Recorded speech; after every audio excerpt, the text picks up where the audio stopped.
later, we will go to the first order.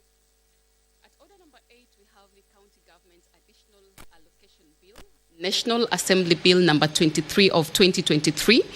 That tells you this bill's origin is the National Assembly, and it is at the second reading in the Senate.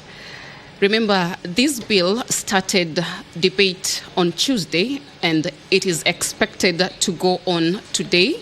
They might just conclude. At order number 9, we have Committee of the Whole.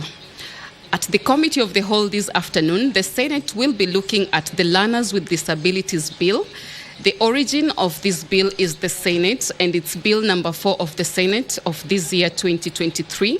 The sponsor of this bill is Senator Professor Margaret Kamar of Uasin Gishu County, and she is doing it in partnership with Senator Crystal Asige. This bill is resuming debate that was interrupted on 9th August 2023, and they are expected to go on division on this bill. At order number 10, we have same thing, Committee of the Whole. They will also be looking at the Equalization Fund Administration Bill. The origin of this bill is the Senate, and it is Bill number 14 of 2023. And the chairperson of the Standing Committee on Finance and Budget will be driving this section. Order number 11, we also have Committee of the Whole.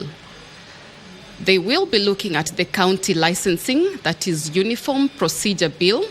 The origin of this bill is the Senate, and it is number 9 of 2022. The sponsor of the bill is called Senator Mariam Sheikh Omar.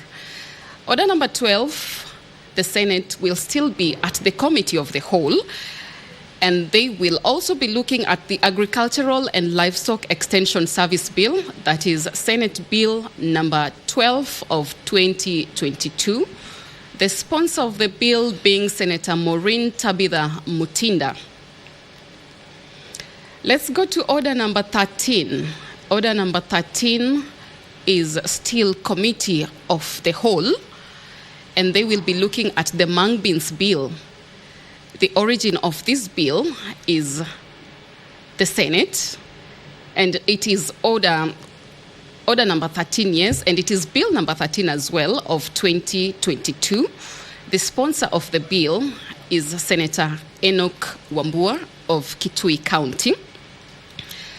Let's go to order number 14, where we still have Committee of the Whole. The bill at order number 14 is the Startup Bill, Senate Bills number 14 of 2022. And the sponsor of the bill is Senator Crystal Asige, nominated senator. Order number 15, we have Committee of the Whole still. The sponsor of the bill here is Senator Crystal Asige again. And we will be looking at the Persons with Disabilities Bill. The origin of this bill is the Senate, and it is Bill number 7 of this year. Let's go to order number 16.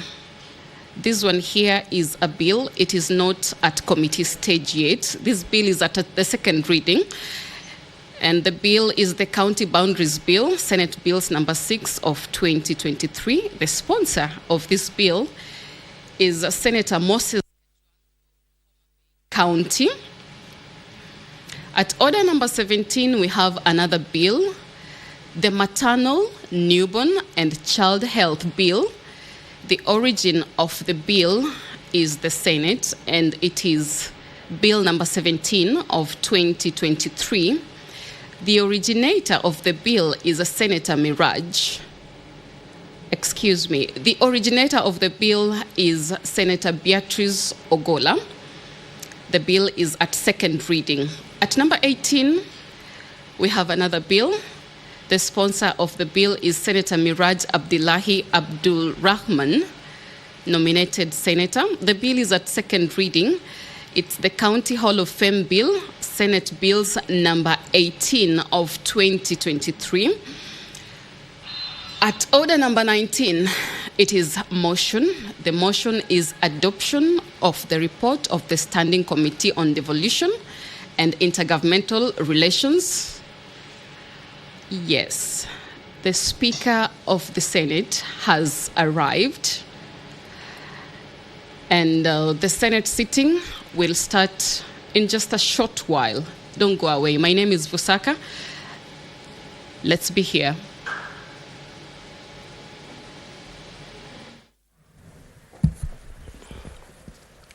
Let us pray. Senator Eddie, Senator Boni, let us pray. Almighty God, we beseech you to behold with abundant favor and blessings us, your servants, whom you've been pleased to call to leadership positions in this republic. We seek guidance to treat and consider all matters that shall come under deliberation in so just and faithful a manner as to advance the peace, prosperity, and welfare of our country and of those whose interests you've committed to our charge. Amen.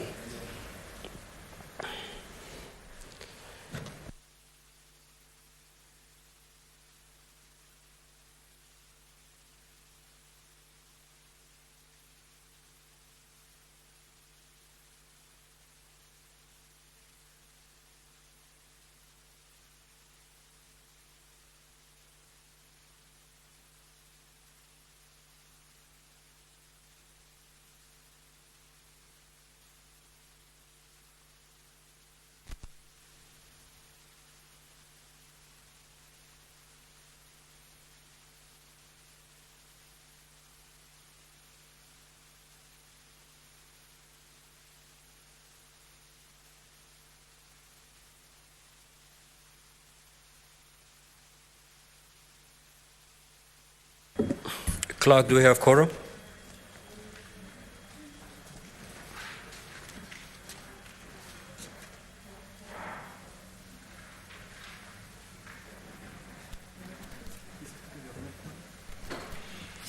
Sergeant at Arms, kindly ring the quorum bell for 10 minutes.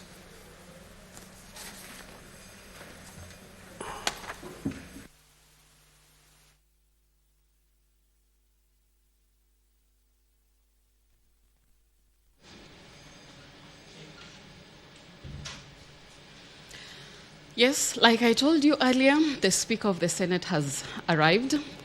He has said a prayer, and now he had to check for quorum. There's no quorum yet, so he has asked Sergeant at Arms to ring the bell for 10 minutes until the Senate gets quorum.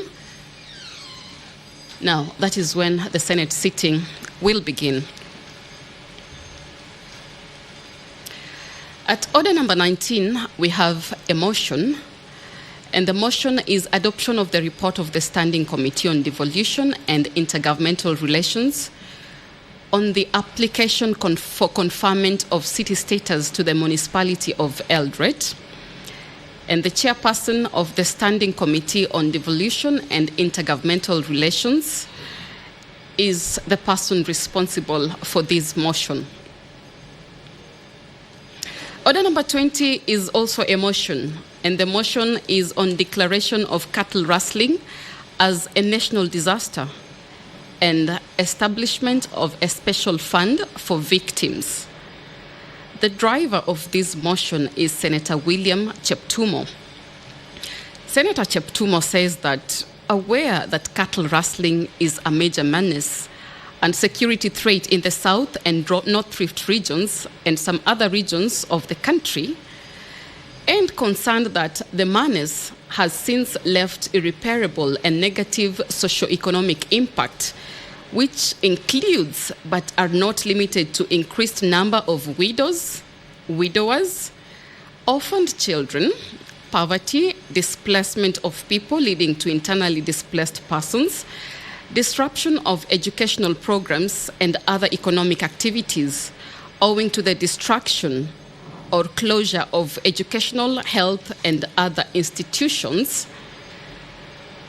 Senator Cheptumo says that the Senate should now resolve that the national government, through the Ministry of Interior and National Administration, in collaboration with the Council of Governors, should declare cattle rustling as a national disaster.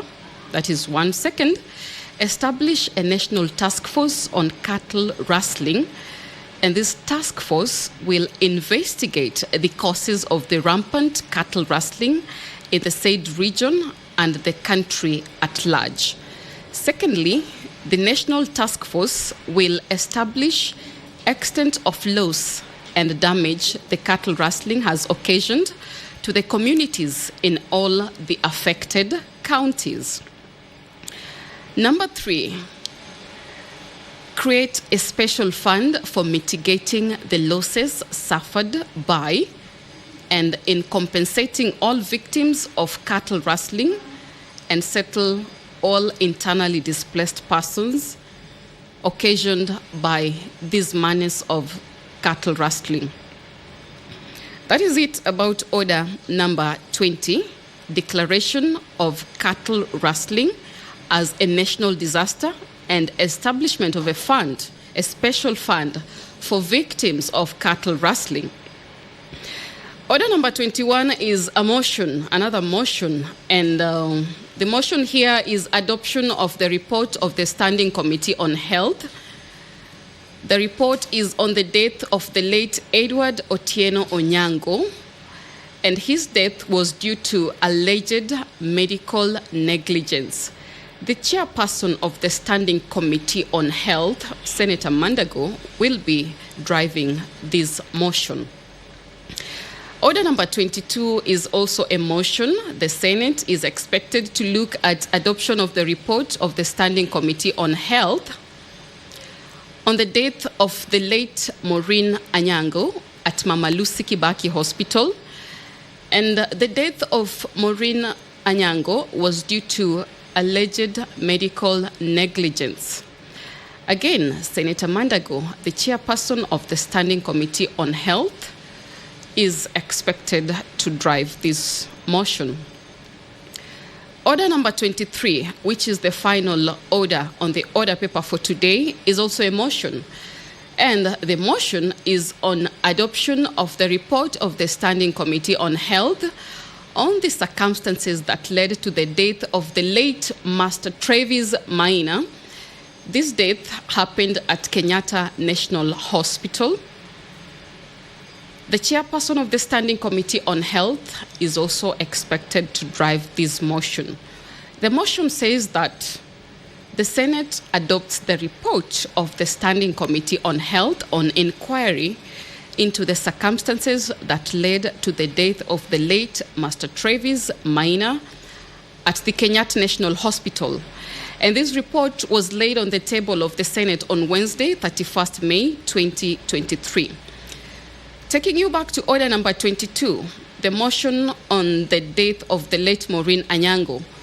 This report was laid on the table of the Senate on Wednesday, 31st May 2023. The Senate, the chairperson of this committee is praying that the Senate adopts the report of the Standing Committee on Health on the inquiry of the death of the late Maureen, that is at Mama Lucy Kibaki Hospital, and it is alleged that it was due to medical negligence.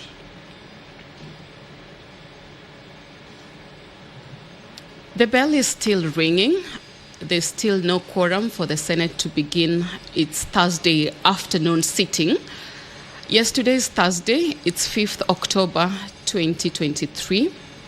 As soon as we get quorum, the sitting of the Senate will begin. The Speaker, Honorable Amason Jeffa Kingi, is seated, and more senators are streaming into the Senate chamber. Let me take you to order number 21. I have mentioned a little bit about it. It is about the death of the late Edward Otieno Onyango. It is alleged that there was medical negligence, and the chairperson of the committee is asking that the Senate adopts the report of the Standing Committee on Health on inquiry into the death of the late Onyango due to alleged medical negligence. The report was laid on the table of the Senate on Wednesday, 31st May 2023. There is another motion, and this motion is at order number 19. It's adoption of the report of the Standing Committee on Devolution and Intergovernmental Relations on the application for conferment of city status to the municipality of Eldoret.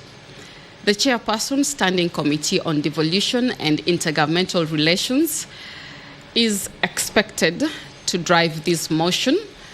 And he says that the Senate adopts the report of the Standing Committee on Devolution and Intergovernmental Relations on the application of conferment of city status to Eldoret Municipality. This report was laid on the table of the Senate on Wednesday, September 20th, 2023, and this is pursuant to Section 8(6) of the Urban Areas and Cities Act 2011. The Senate approves the conferment of city status to municipality of Eldoret.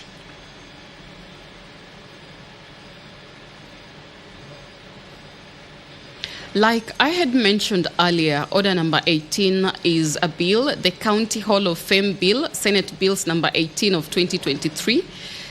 The originator of this bill is Senator Miraj Abdullahi Abdul Rahman, nominated MP. The motion is at second reading stage.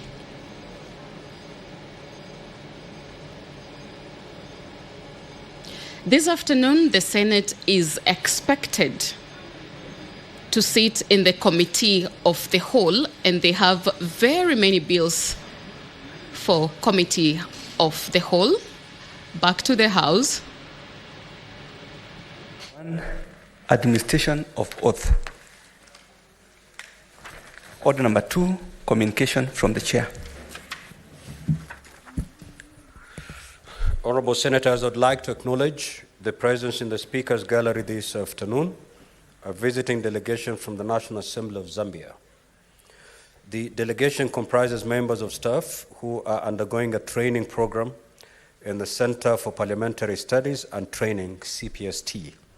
Honorable Senators, I request each member of the delegation to stand when called out so that they may be acknowledged in the Senate tradition. Mr. Tennyson Nyangu, Principal Clerk. Mr. Collins Ngozi, Deputy Principal Clerk, and Mr. Kabwibwi, Deputy Principal Clerk. On behalf of the Senate, and on my own behalf, I extend a warm welcome and wish you a fruitful visit. I will allow Senator for Kakamega, Senator Boni, under 1 minute to extend brief welcome remarks to welcome the delegation. Thank you, Mr. Speaker, for the honor. And Mr. Speaker, I take this opportunity to warmly welcome the delegation of our visitors. I hope they are going to find their visit to the Senate fruitful. I urge them to visit all the corners of the Senate and, if possible, talk to the leadership of the House, leadership of committees, and they'll find it very invaluable when they go back home. I thank you.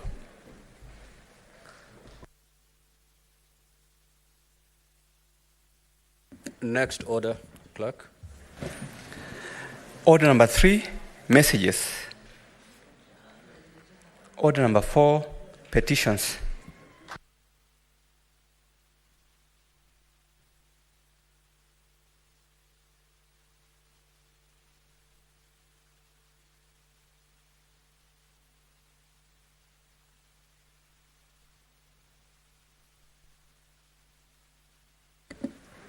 The Honorable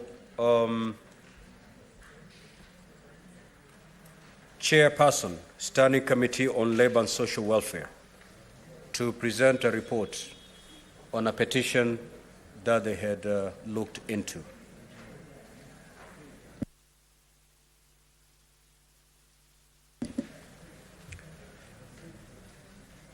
Do we have the Chairperson, Labor? or any other member from that committee to present the report?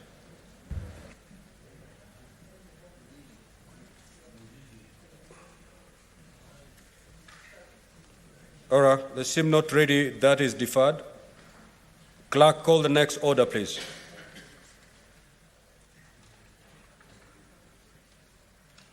Next order, clerk. Order number 5, papers. The chairperson select committee on delegated legislation. Can you proceed to lay your papers? The chairperson or any member of that committee to proceed to lay the papers.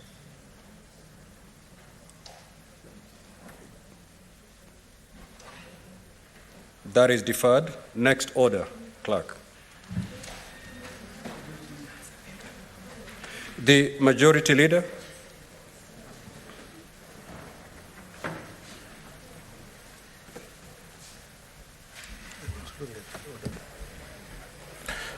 Thank you, Mr. Speaker. Mr. Speaker, sir, I beg to lay the following paper on the table of this Senate today, 5th October 2023, being, Mr. Speaker, the annual report of the National Police Service Commission for the financial year 2022-2023. I thank you.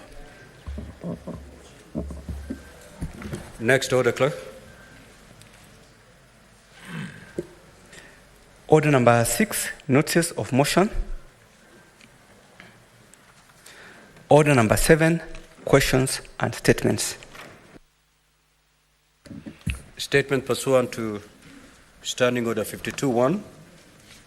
Honorable Senator Lominen.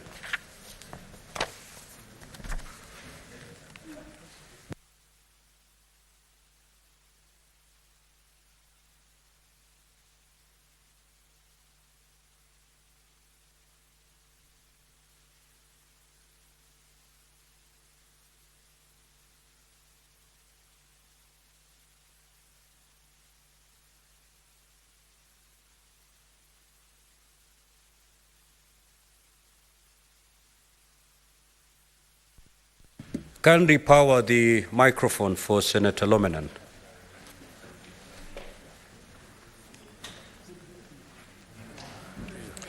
Proceed, Senator. Yes. Thank you, Mr. Speaker. I rise pursuant to Standing Order 52-1 to make a statement on a matter of countrywide and general topical concern, namely the disparity in service delivery to refugee community in Kakuma and Kalobeye camps and the Turkana community.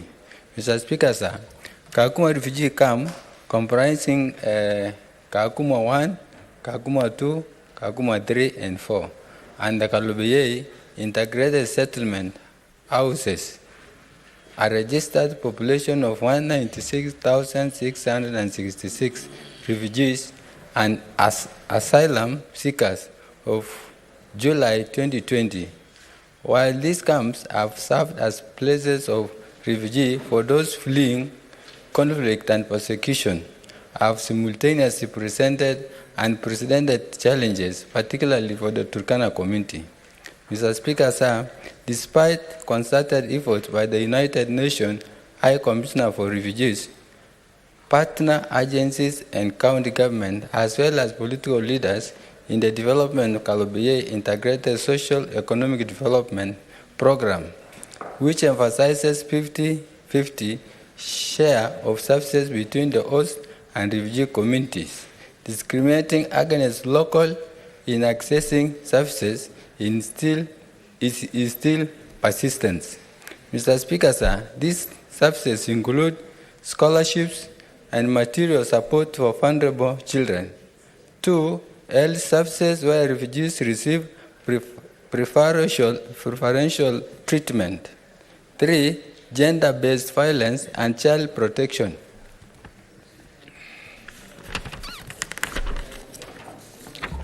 4, training programs such as technical training and kitchen garden training, which are generally geared towards refugees. 5, access to clean water, whereby locals are denied access to water points and boreholes, which are often strategically located to primarily serve refugee communities. 6. Job opportunities at UNHCR, where members of the Turkana communities are often viewed as unfit for corporate positions despite their substantial qualification and experiences. Mr. Speaker, sir, to ensure equitable access to services and promote harmonious coexistence, I call upon the Senate Standing Committee on Justice, Legal Affairs, and Human Rights to engage in national government on the following. First, Mr. Speaker, advocate for scholarship opportunities and material support to be allocated fairly between Turkana community and refugees students. 2. Establishment of additional educational facilities such as schools and vocational training centers to accommodate the educational needs of both locals and refugee communities. 3. Promotion of equitable access to health care and support initiatives that raise awareness of available health facilities and services. 4. Mr. Speaker, the respect for the cultural norms, beliefs, and tradition of Turkana community by refugee and UNHCR. 5. Expansion of gender-based violence and child protection services to cover both Turkana and refugee community members. 6. Strengthening security in and around Kakuma and Kalobeye refugee camps to curb terrorism and unlawful activities. 7. Develop of livelihood programs tailored to the specific needs of the Turkana community, including technical training, agriculture support, and small-scale businesses opportunities, as well as facilitating partnership between the local community members and the relevant agencies to enhance economic opportunities and reduce dependency. 8. Establish of additional water points and boreholes in areas that are heavily populated. 9. Promotion of community-based programs that address the root causes of child and homelessness. 10. Advocacy for job opportunity within the UNHCR and partner agencies to be accessible to both local and refugee community members based on qualification and experience. 11. Community engagement initiatives that bring together local and refugee communities to address shared challenges and build mutual understanding and support the establishment of conflict resolution mechanisms that can effectively address disputes and tensions between the two communities. And finally, increase transparency in the allocation of resources and services to both local and refugee communities. Mr. Speaker, in conclusion, it is crucial that these issues are addressed conclusively, prioritizing the welfare and society of both refugee and the local community. Collaboration between the government authorities, the UNHCR, and relevant stakeholders is essential in finding sustainable solutions to these challenges and ensure the well-being of Turkana and refugee community and their generation to come. Thank you, Mr. Speaker. Senator Chirange.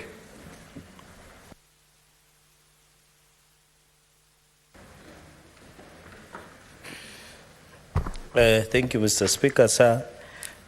Statement on the issue of general topical concern on the standing performance by our athletes at the World Road Running Championship in Riga, Latvia. Mr. Speaker, sir, I raise pursuant to Standing Order 52.1 to make a statement on an issue of general topical concern and national importance, namely standing performance by our athletes at the World Road Running Championship in Riga on Sunday this week. So, Speaker, sir, once again our athletes made us proud on Sunday last weekend when they topped the world medal table at the just concluded World Athletes Road Running Championship in Riga, Latvia. Our heroes and heroines braced the sunny and breezy conditions to sweep the podiums of both men and women's half marathons, thus winning the team gold medals. winning also silver in the women's 5 kilometer and bronze in the men's 5 kilometer and bronze also in women's mile to become the top of the world in the championship. Mr. Speaker, sir, the gold hunt for Team Kenya was led by Sebastian Sawe and defending champion Peris Chepchirchir, who both clinched the half marathon titles, while Beatrice Chebet won the women's 5 kilometers race. Peres Chepchirchir led a Kenyan podium sweep with Margaret Chelimo finishing second and Catherine Relin finishing in third place. At the same time, the men also swept the podium, where Sawe led them, Sebastian, ahead of compatriots Daniel Simiyu Ebenyo and Samuel Nyamai Mailu, enabling them to claim this title for the 17th time, Mr. Speaker, sir. This was wonderful. Mr. Speaker, sir, although Faith Kipyegon was beaten for the first time this season, she managed to win bronze in the women's mile. She is a world record holder and several world title holders, and therefore becoming an inspiration to the upcoming athletes and sportsmen and women in general in trailblazing in athletics and the world. We must continue to celebrate Mr. Speaker, sir, and continue to call the leader of minority and leader of majority to process the appearance of both Faith Kipyegon and Eliud Kipchoge before this House to address the House, Mr. Speaker, sir. Mr. Speaker, sir, I wish to continue to request this Honorable House, for example, to set time for the world beaters. I've mentioned Faith Kipyegon, Ferdinand Umanyala, Eliud Kipchoge, among others, to visit and sometimes address the Senate for their greatest achievement that even go unnoticed sometimes. And I know their marathon, Mr. Speaker, is equated to political marathon where we might learn a few lessons. Mr. Speaker, by doing this, our athletes and sportsmen and women who have continued to make us proud as a country at the international arena, by flying our flag high always, will feel appreciated and will be motivated to achieve even more for the nation.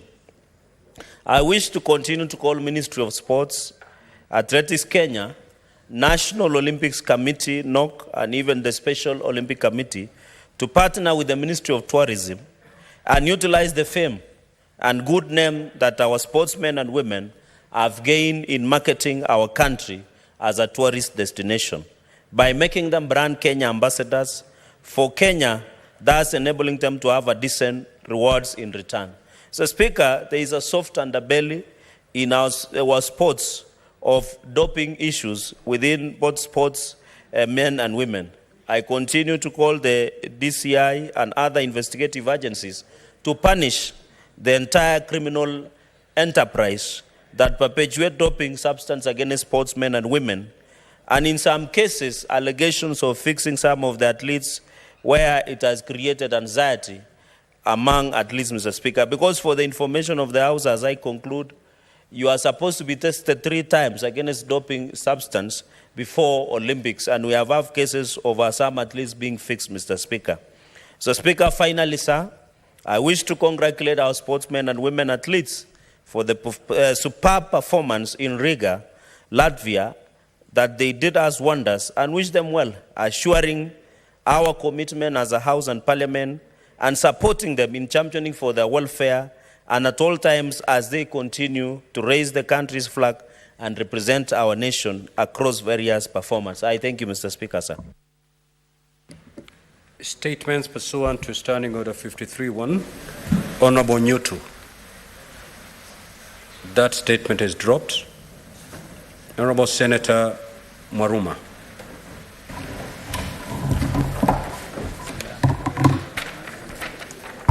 Thank you, Mr. Speaker, for this opportunity to raise this statement on the Part Development Plan, PDP, of Voi Town in Taita Taveta County. Mr. Speaker, sir, I rise pursuant to Standing Order 53.1 to seek a statement from the Standing Committee on Lands, Environment and Natural Resources concerning the Part Development Plan of Voi Town in Taita Taveta County. In the statement, the committee should, 1, provide the map of Voi Town, giving a list of all public utility land and indicating their registration numbers. 2, present all the revised development plans of Voi Town from 1969 to date. 3, state whether there are any plans of revision and expansion of Voi Town and give the extent of expansion. Thank you, Mr. Speaker. The statements by Senator for Bungoma, Senator David Fuller, is deferred to next week. Next is Senator for Marsabit, Senator Mohamed Chute.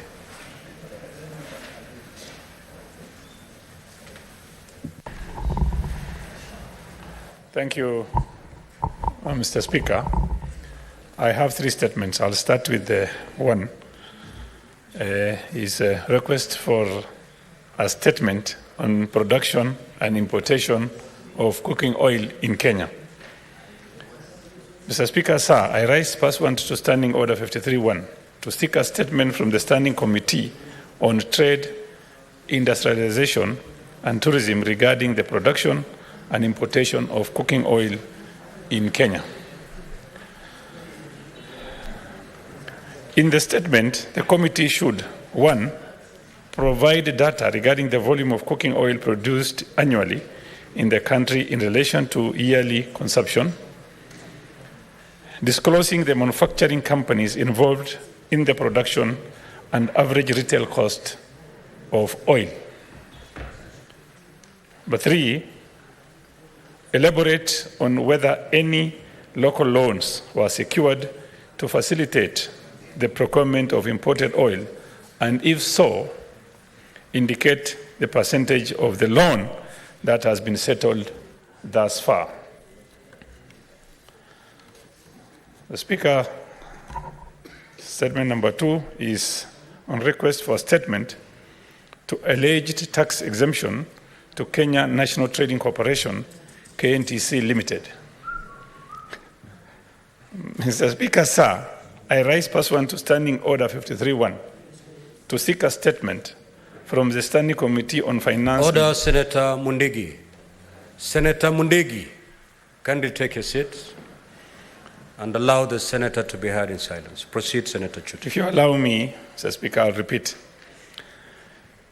Request for a statement on allegation on alleged tax exemptions to the Kenya National Trading Corporation, KNTC Limited. Mr. Speaker, sir, I rise pursuant to Standing Order 53.1 to seek a statement from the Standing Committee on Finance and Budget regarding allegation of tax exemptions extended by the Kenya Revenue Authority to the Kenya National Trading Corporation Limited. In the statement, the committee should, 1, clarify whether KRA has extended tax exemptions to KNTC, and if so, explain the criteria applied on extending the exemptions and whether due procedure was followed. And 2, state the amount of funds KRA would have otherwise collected in taxes. Mr. Speaker, my 3rd statement is on the demarcation of jurisdictional boundaries between Marsabit and Wajir counties. Mr. Speaker, sir, I rise pursuant to Standing Order 53.1 to seek a statement from the Standing Committee on National Security, Defense and Foreign Relations regarding the demarcation of jurisdictional boundaries between the counties of Marsabit and Wajir. In the statement, the committee should, A, provide precise maps for the counties of Marsabit and Wajir that clearly show the boundaries of Arbijahan, Molmol, Irreswachile, Baji, and Basir, and indicate respective counties under whose jurisdiction they fall.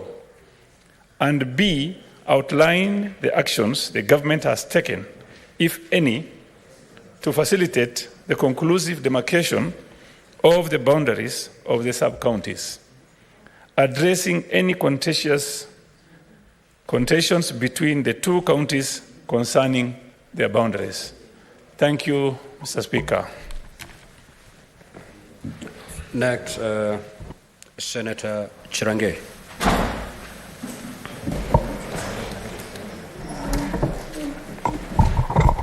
Thank you, Mr. Speaker. Sir, I have two statements. I hope I can read concurrently. Thank you for your indulgence. Request for statement on the status of pending bills in counties. Mr. Speaker, sir, I rise past 1 to Standing Order 53-1 to seek a statement from the Standing Committee on Finance and Budget on the status of pending bills in counties. In the statement, Mr. Speaker, sir, the committee should provide a comprehensive report on all pending bills per county, indicating the financial years the bills accrued and the steps the government is taking to facilitate the settlement of the bills. Number 2, Mr. Speaker, state the role of the controller of budget in expediting the settlement of all pending bills by county governments across the country. And finally, Mr. Speaker, sir, furnish the Senate with a list of all pending bills below Kenya shillings 5 million, indicating the counties that have not adhered to the directive on the prompt settlement of these obligations. Mr. Speaker, sir, with indulgence, my second statement, so that I cede, request for statement on the closure of bank accounts of small businesses, SMEs, by Standard Chartered Bank.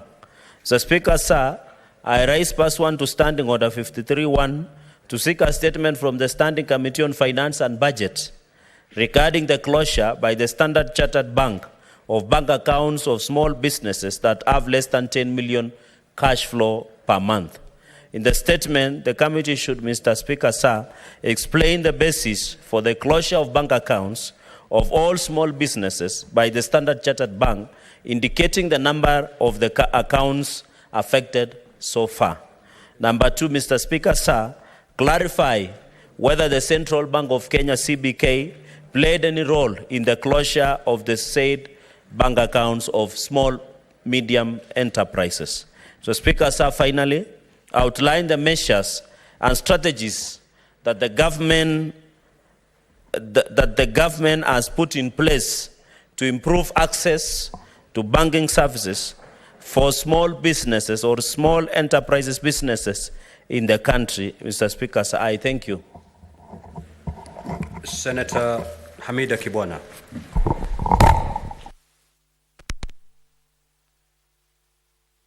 That statement is dropped. Senator Lominen.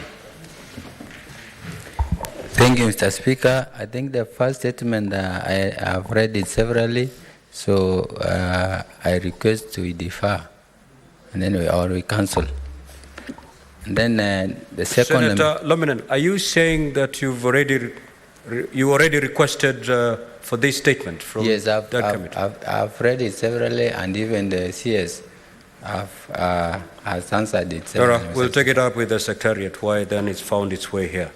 So proceed to present your two other statements. Thank you, sir. I raised the statement of the request on the electricity transmission infrastructure in major towns within Turkana County.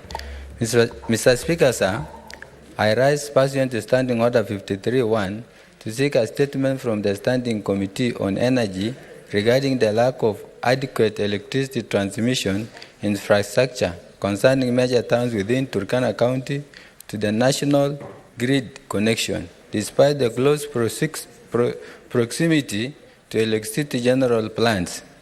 In the statement, the committee should, 1, explain why major towns within Turkana County, including Lodwar, Lokori, Kerio, Kalokol, Loktang, Kakuma, and Lokchogyo, lack adequate electricity transmission infrastructure to ensure access to reliable electricity, despite the close proximity to electricity generation plants such as Takwel Hydroelectric Power Station. 2, provide status update on ongoing and stalled Rural Electrification and Renewable Energy Corporation (REREC) project within the county, outlining measures put in place to ensure the expedient revival where applicable and completion. And 3, state plans, if any, by the government to expand electricity transmission infrastructure in the country and connect the major towns to the national power grid. second statement, Mr. Speaker. I say the statement, Mr. Speaker, sir. I rise pursuant to Standing Order 53.1 to seek a statement from the Standing Committee on Land, Environment, and Natural Resources regarding compulsory acquisition of unregistered communal land belonging to Turkana community for the land, port, South Sudan, Ethiopia Transport Corridor, LAPSET project. In the statement, the committee should, 1, clarify whether the National Land Commission has engaged the county government of Turkana and the Turkana community on compulsory acquisition of land for LAPSET project, and if it is so, explain how the National Land Commission will resolve objections and concerns raised in the engagement.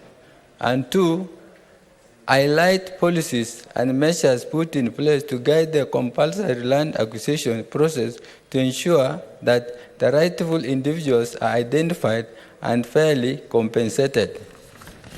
Thank you, Mr. Speaker, sir.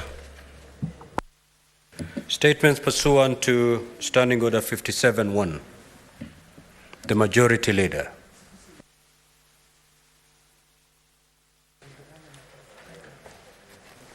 Thank you, Mr. Speaker.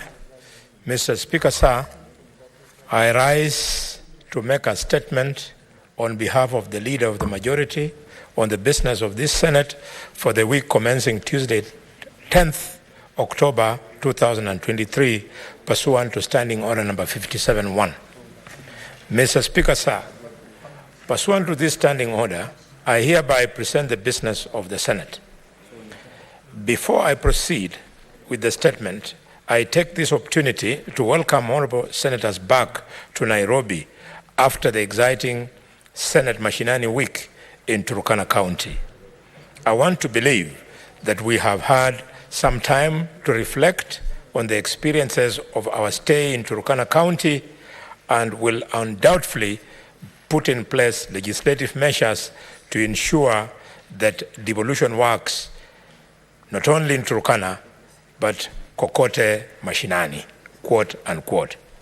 Mr. Speaker, sir, as indicated in today's order paper, we have 7 bills at the Committee of the Whole. The bills are listed in orders number 9 through to number 15. The prompt consideration of these bills will be a great milestone in our work as a Senate.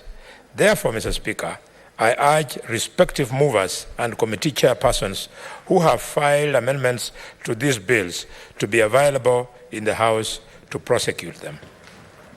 In terms of the legislative business that are pending consideration in the Senate, there are a total of 21 bills at the second reading stage, including those that have been scheduled in today's order paper.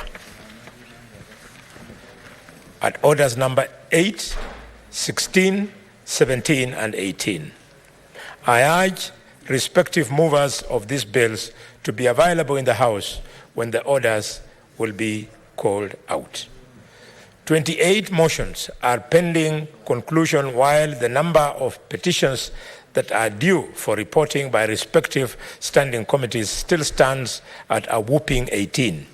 Additionally, 206 statements under Standing Orders number 51, 52.1, and 53.1 are pending conclusion by relevant standing committees, while 17 questions are pending, 9 of which have been scheduled for response by the respective cabinet secretaries on the 11th of October 2023 on Wednesday. Let me take this opportunity to commend all honorable senators for work done and every effort made to dispense the business both at the committee and plenary sittings. However, we need to put more effort as our in-tray of legislative business, as highlighted above, is ever increasing. Mr. Speaker, sir, at its meeting held on Tuesday, 3rd October 2023, the Senate Business Committee approved the next set of questions to be scheduled in the order paper on the 11th of October 2023 on Wednesday. The set of questions included those that had earlier been deferred due to the non-appearance of the relevant cabinet secretaries. The summary of the questions are as follows. 1. Question number 11 to the Cabinet Secretary for Interior and National Administration,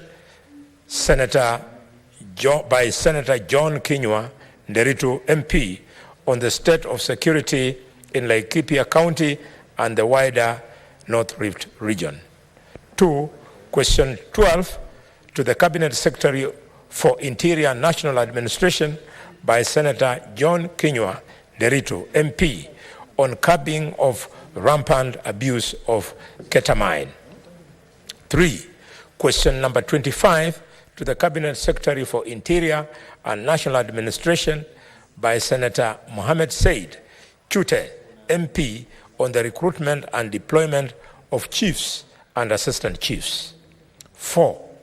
Question number 26 to the Cabinet Secretary for Interior and National Administration by Senator Mohammed Said Chute, MP, on the delay in recruitment of NPRs in the wider northern frontier counties. 5. Question 32 to the Cabinet Secretary for Interior and National Administration by Senator James Morango, MP, on kidnappings along Makutano-Sagana Highway in Kirinyaga County. 6. Question number 45 to the Cabinet Secretary for Interior and National Administration by Senator James Lomenen, MP, on the security situation in West Pokot and Turkana counties. 7. Question number 51 to the Cabinet Secretary for Youth Affairs, Sports and the Arts by Senator Said Chute Mohammed, MP, on the status of the construction of Marsabit Stadium. 7. Question number 53 to the Cabinet Secretary for the Youth Affairs, Sports and the Arts by Senator Samson Cherargei, MP, on Team Kenya's participation in the World Athletics Championship in Budapest.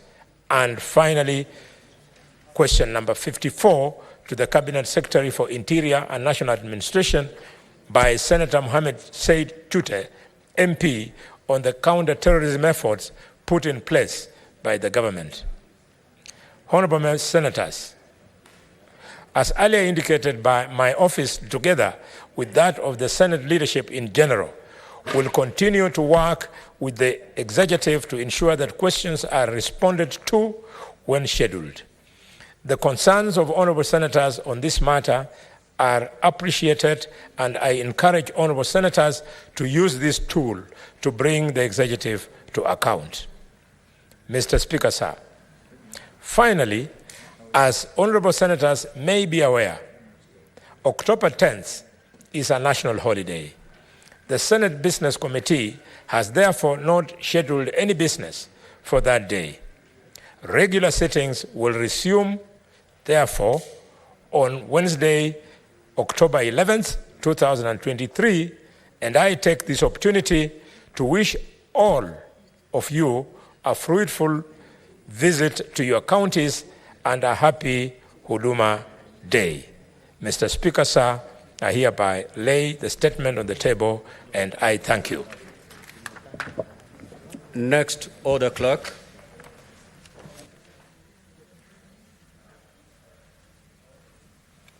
I can see from my dashboard that Senator Mundigi, what is your intervention? Bwana Spika, naomba hoja ifuatayo katika kipengele 37(1).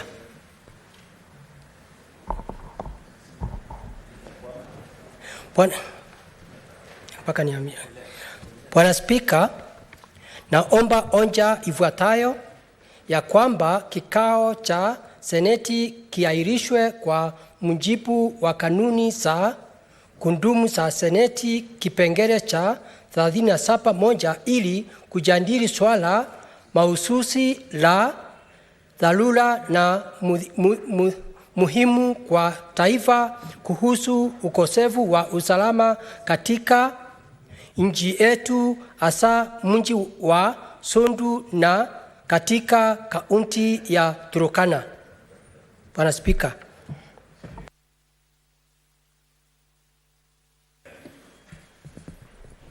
Now, honorable senators, pursuant to Standing Order 37.5, indeed the requisite threshold has been met, and therefore I do direct that this motion be moved at 5:30 p.m. today.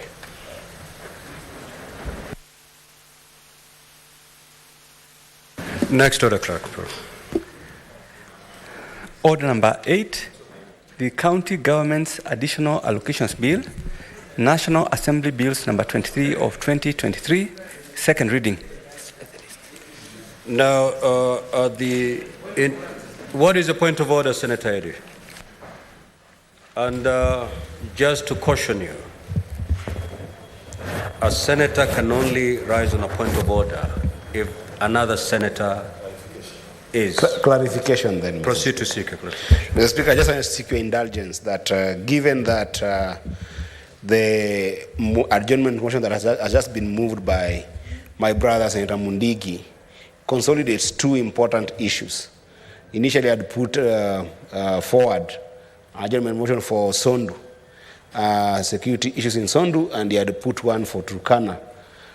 Would it be in order to plead that perhaps the adjournment starts at 5 p.m. so that we just get 30 more minutes to be able to vent on the two issues more in depth. And seeing that all senators were standing up, it seems that people would want to contribute on these motions. Just a humble request to you, Mr. Speaker. Senator Eddy, if you look at the order paper of the day, it's pretty heavy.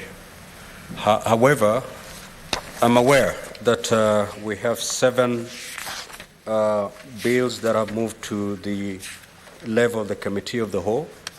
And looking around, I do not see the requisite quorum to prosecute those bills at the Committee of the Whole.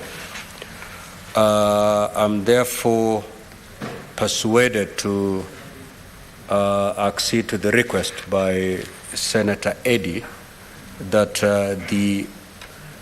the House, instead of adjourning at 5:30, it adjourns at 5 to allow that motion be moved.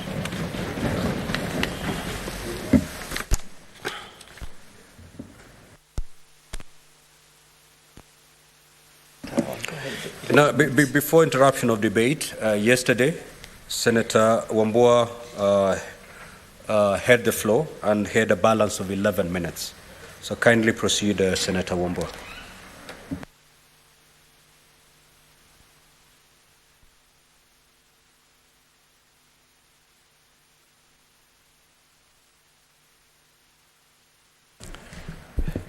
Thank you, Mr. Speaker.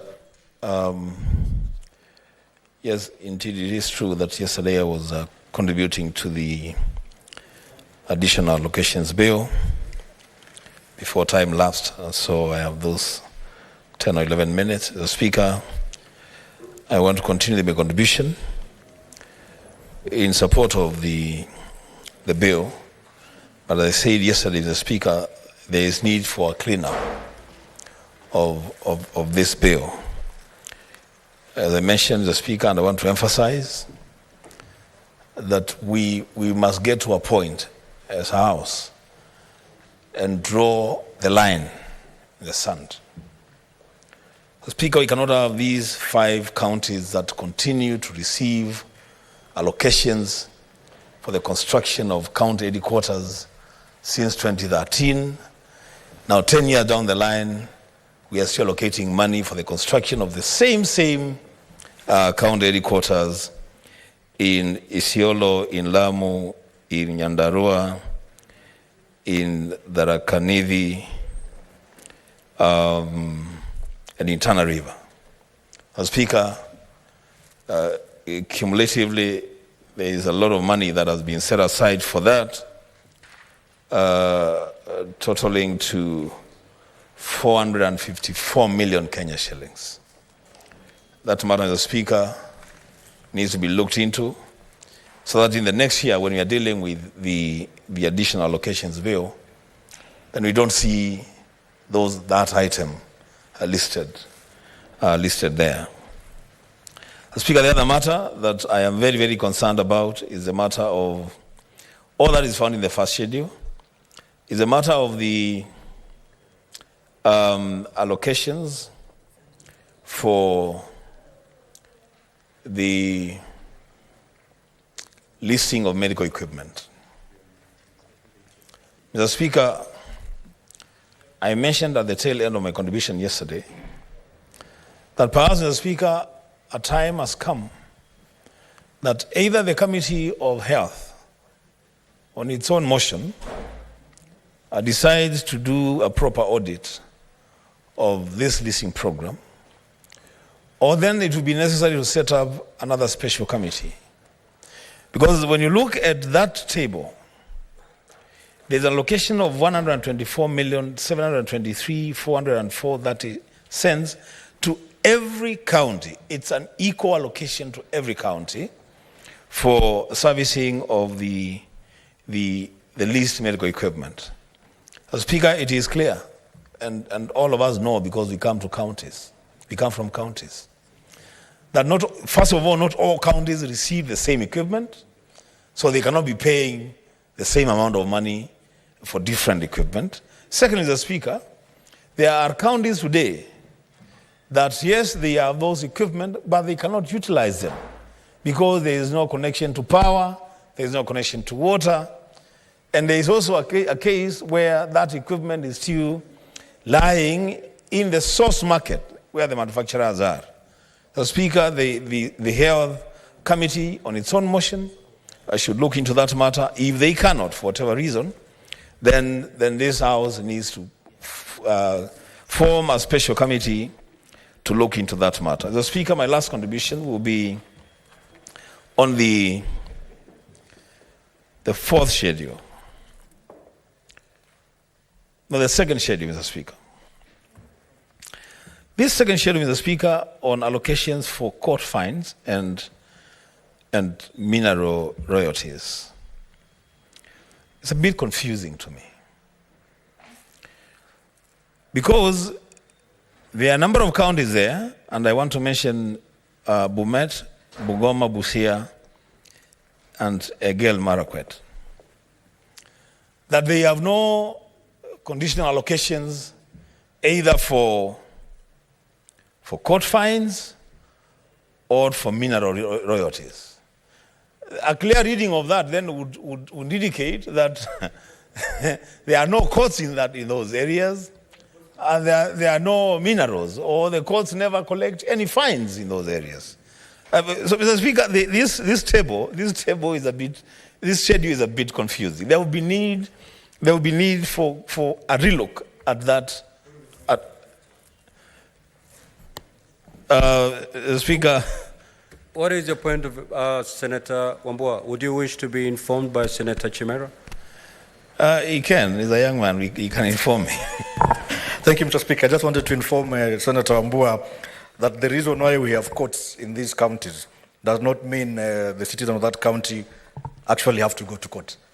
It could be a law-abiding citizens in those counties. That's why you have counties that don't have allocations from court fines. Like even Kwale, we are law-abiding citizens in Kwale, so we don't even have to benefit from anything from the court fines, Mr. Speaker. Thank you. Senator Wambua, proceed.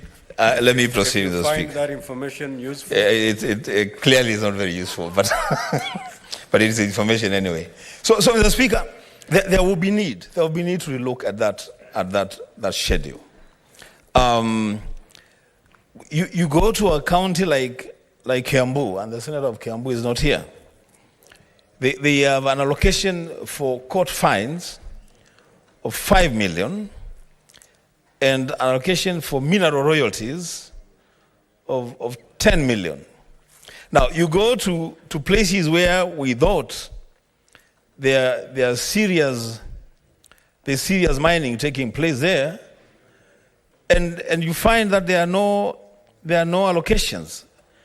Like in Nyamira, I thought Nyamira was actually the home of soapstone.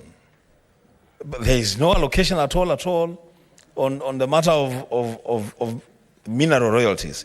So, the Speaker, the whole of the second schedule, I do propose that is relooked. And lastly, Mr. Speaker, is on the matter of this, the wording of the bill. Mr. Speaker, I mentioned yesterday and want to emphasize that to the extent that we continue to hold the view that the national government can allocate funds to county governments, to that extent, Mr. Speaker, then we may never be able to really talk about a separation of roles and functions between the national government and the county governments. As Speaker, I take a great exception to any reference made in this bill on national government revenue being allocated to county governments. Because then the real situation, the Speaker, would be if national government revenues are being allocated to county governments, then we are talking about transfer of services. We are saying that this is a function that is supposed to be done by the national government. This is the amount of money that has been allocated to it in the budget. Then that function and the funds can be reallocated to the county governments. But if the reference is to money from the treasury going to the county governments and the national government, then that distinction, Mr. Speaker, must be made very, very clear. And lastly, Mr. Speaker, even as I support the allocations bill, I would want also to remind ourselves, Mr. Speaker, that very soon we should have a serious engagement on that separation of roles between the Ministry of Finance and the Treasury, so that the Treasury performs the functions of allocating revenue to both levels of government. So, Speaker, with those remarks and those proposed amendments, I support. Senator Chimera. Thank you, Mr. Speaker, for giving me the opportunity to contribute to this very important bill, being the County Government's Additional Allocations Bill 2023. Mr. Speaker, I must say it is a beautiful moment to be alive today and to be in the Senate, Mr. Speaker. Mr. Speaker, from the wording and the drafting of this bill, this is indeed music to the ears of many counties. From this bill, Mr. Speaker, our governors all over the country have no reason whatsoever not to complete their projects, Mr. Speaker, and not to pay the many young men and women who form the bulk of many suppliers and contractors in our counties. And as such, Mr. Speaker, I dare say that I support this particular bill. Mr. Speaker, allow me to briefly speak to Section 8 of the said bill, Mr. Speaker. For the first time, Mr. Speaker, we have a bill that speaks on the need of reporting and ensuring that our county governments comply with the reporting needs. Mr. Speaker, I sat here yesterday and listened to my colleague, Senator Aaron Cheriot, and he spoke so ably on the need as to why governors should actually be able to report on all they receive as allocations vis-a-vis the county expenditure, Mr. Speaker. This has never happened for so long, Mr. Speaker. And Senator Aaron was very clear and actually told us that indeed governors are more concerned on reporting the recurrent expenditure and not reporting on the development expenditure, Mr. Speaker. Therefore, Mr. Speaker, as a Senate, I really look forward towards the day we'll be able to interact with the control of budget to tell us indeed how the reporting is done. And the bill is very clear from Section 8, Mr. Speaker, that counties have been given an idea to actually report to us their actual expenditure against the actual allocation, Mr. Speaker. Mr. Speaker, counties like Kwale, from the fourth schedule and the second schedule, Mr. Speaker, of this bill, I can see that my county has been given about 100 million shillings to engage in many fisheries projects, Mr. Speaker. Mr. Speaker, the county of Lamu, the county of Mombasa, the county of Kwale, to a large extent, are known fishing counties, Mr. Speaker. We have very many fishermen all the way from Ngombeni to Vanga, to Shimoni, and to Msambweni in Kisite. And these fishermen for so long have been engaging in what I call traditional fishing methods. Mr. Speaker, now we have funds going to our counties to ensure that the fisherman from Kwale County, after these funds are received by the county government, is able to engage in modern fishing. And these funds, I am happy to see that they'll actually go towards ensuring that we acquire modern fishing gear so that our fishermen can engage in meaningful fishing, so that we are able to realize the true potential of what we call the blue economy, Mr. Speaker. Mr. Speaker, I also notice the fourth schedule gives allocations to counties on the royalties fund, Mr. Speaker. Again, I see Kwale County has been given about 1.1 billion shillings, Mr. Speaker, to be able to roll out projects from that particular county, Mr. Speaker. Mr. Speaker, you notice that as a county, we've had this company called Base Titanium mining and minerals in Kwale for far too long.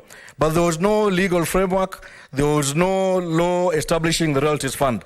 And I'm happy to see that the current CS for mining, who is, by the way, my former Governor Emeritus Salim Mvurya, has moved with speed to make sure that this law is in place and that counties, not Kwale alone, but counties which are actively involved in mining have a share to this fund, Mr. Speaker. Mr. Speaker, for the first time, the people of Mavumbu Ward in Kwale have proposed the upgrade of the Mariakani, Mavirivireni, Mavumbu Road, Mr. Speaker, to bitumen standards. For the first time since independence, they've never seen tarmac in Kwale, Mr. Speaker. And I'm happy that these funds are going there to enable the governor and the people that are in charge of these funds in these counties to roll out projects that are truly impactful to the local wananchi, Mr. Speaker. And for the first time, we are seeing that truly devolution is alive, and that with such bills, Mr. Speaker, we're able to breathe more life to our project, Mr. Speaker. I just want to urge the government, Mr. Speaker, to ensure there is effective and prudential use of this one, Mr. Speaker.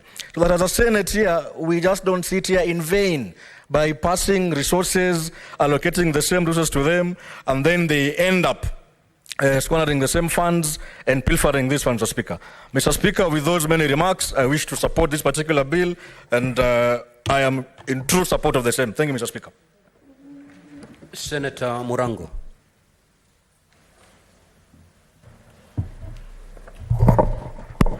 Asante sana mstahiki Spika. Mstahiki Spika, nilikuwa naangalia hili jarida hapa na nikaona ya kwamba Kirinyaga iko pia na shilingi 100. Shilingi 100. Sio bilioni bwana. Shilingi 100 ambayo imepe. Stop engaging your colleagues. Just proceed to make your contribution. Na sasa Spika, ndio nilikuwa ningependa kupendekeza kwa sababu kuna wale ambao wanaratibu mgao ambao unapewa county kwa sababu ya madini ama kwa sababu ya zile bidhaa zinatokana na mahali pale. Pia tunaweza kujua kama ni hii shilingi 100 imepewa Kirinyaga imetokana na madini gani. Kwa sababu wakati mwingine shilingi 100, hata jarida nililo nalo hapa ni gari kushinda shilingi 100. Haina haja ya kuratibu shilingi 100 za kupatia kaunti nzima, kwa sababu mimi naamini ya kwamba kuna hesabu ambayo mpaka iangaliwe kama iko sawa. Mimi mwenyewe kama mkazi wa Kirinyaga najua kwamba eneo chini la Mwea ni eneo muhimu sana sana katika uchimbaji wa maram na malighafi mengi ya kutengeneza barabara. Na kwa hivyo kupata shilingi 100 pia ingekuwa ni mshtuko kidogo. Nikimalizia, mstahiki Spika, pia wakati mgao unafanywa pia tungeomba kama watu wa Kenya, kwa sababu mimi naunga mkono wakati mambo kama haya yanaletwa katika mbunge ya Seneti. Lakini wakati pia tunafika kugawana pesa kama ni zile za maktaba, kila wakati utapata kama Kirinyaga hatugawi kwa sababu hatuna maktaba. Kwa hivyo nikiulizia naambiwa pesa zinagawanywa kwa wale ambao wako na maktaba. Lakini sisi hatuna maktaba, hatupewi. Lakini tukienda kugawa pesa ya zile accounts zingine zimeachwa nyuma, zinapewa wale ambao hawana vitu ambazo tuko navyo. Kwa hivyo lazima tuchukue msingi mmoja. Kama ni watu hawana wapewe, na kama ni watu wako nayo pia wapewe. Kwa sababu naona katika mambo ya maambara kidogo Kirinyaga tunambaguliwa. Kwa sababu mpaka sahi sisi ndio county zile among zile 23 ambazo hawana maambara, na kwa hivyo hiyo nitaenda kuangalia. Asante sana Mr. Speaker. Senator Mundigi. Bwana Speaker, naunga mkono kwa zile pesa inapeanwa, lakini kuna shinda katika hii allocation ya mineral. Embu County impatiwa shilingi 2,142. Saa ingine wale ile mambo inafanywa na watu unashindwa huwa anaangalia kitu gani. Kwa sababu kupatia county ya Embu kwa sababu ya mineral ati shilingi 2,000 ni kitu ni kama kutukana county ya Embu. Na saa hiyo tunajua stima inatoka Embu County na inaenda pahali ingine, na unakuta ile pesa tunaweza kupatiwa njia ya stima ni pesa kidogo sana. Ni sawa tumepatiwa milioni 100 ile tumeongezewa, lakini pia ni vizuri, lakini mpaka wale watu wako kwa hii mambo ya kupatia county pesa wakiangalia pia UN itakuwa kati ile mwingine itakuwa ni kura moja kwa shilingi moja. Kwa sababu tumeona county nyingi kwa pesa sote kama Embu County itakuwa sasa iko na shilingi bilioni 6, na ile mahitaji tuko nayo ya kufanya kazi, mambo ya elimu, mambo ya agriculture, mambo ya kilimo, mambo ya afya, mambo mingi, hii pesa haitoshi. Na unaona county zingine imepatiwa bilioni 15, 16, lakini wakati umetembea pale itakuwa ni shinda, ni kama pesa imeporwa kwa kipindi ya miaka 10. Watu wengine wako na 200 billion na hakuna kitu wamefanya. Kwa hiyo naomba wakati ule mwingine itakuwa mimi nitaunga mkono, itakuwa ni one man one shillings. Asante Bwana Speaker. Now, honorable senators, there being no other senator wishing to contribute, I will call upon the mover to reply. Thank you, Mr. Speaker. Mr. Speaker, sir, with your indulgence, please allow me before I respond on behalf of the people of Kakamega, specifically the people of Shinyalu constituency, Ireho village, to thank His Excellency the President. He has now made history for our community by appointing Fred Matuanga as Kenya's High Commissioner in Italy. We shall pray for the President on Sunday because he's picking the High Commission of Kenya to go to Italy, a place where Catholics, when they came to Western, they settled in a place called Mukumu in 1905. We are very grateful and we really feel like we are true shareholders in this government. Mr. Speaker, sir, coming back to the substance on the floor of the House, honorable members have been united, Mr. Speaker, in one thing. They have, Mr. Speaker, supported this motion. Mr. Speaker, just allow me to switch off the phone. I forgot to switch it off. Thank you. Senator, Mr. Speaker. Okay, proceed. Is your phone off?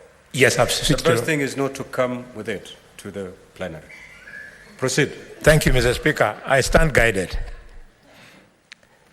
Mr. Speaker, sir, all the senators who contributed have agreed on one thing, that this is a very important bill. But because of who the Speaker is today, allow me to remind members that this is a bill which is coming at a time when our Right Honorable Speaker is regretting that he's no longer the governor.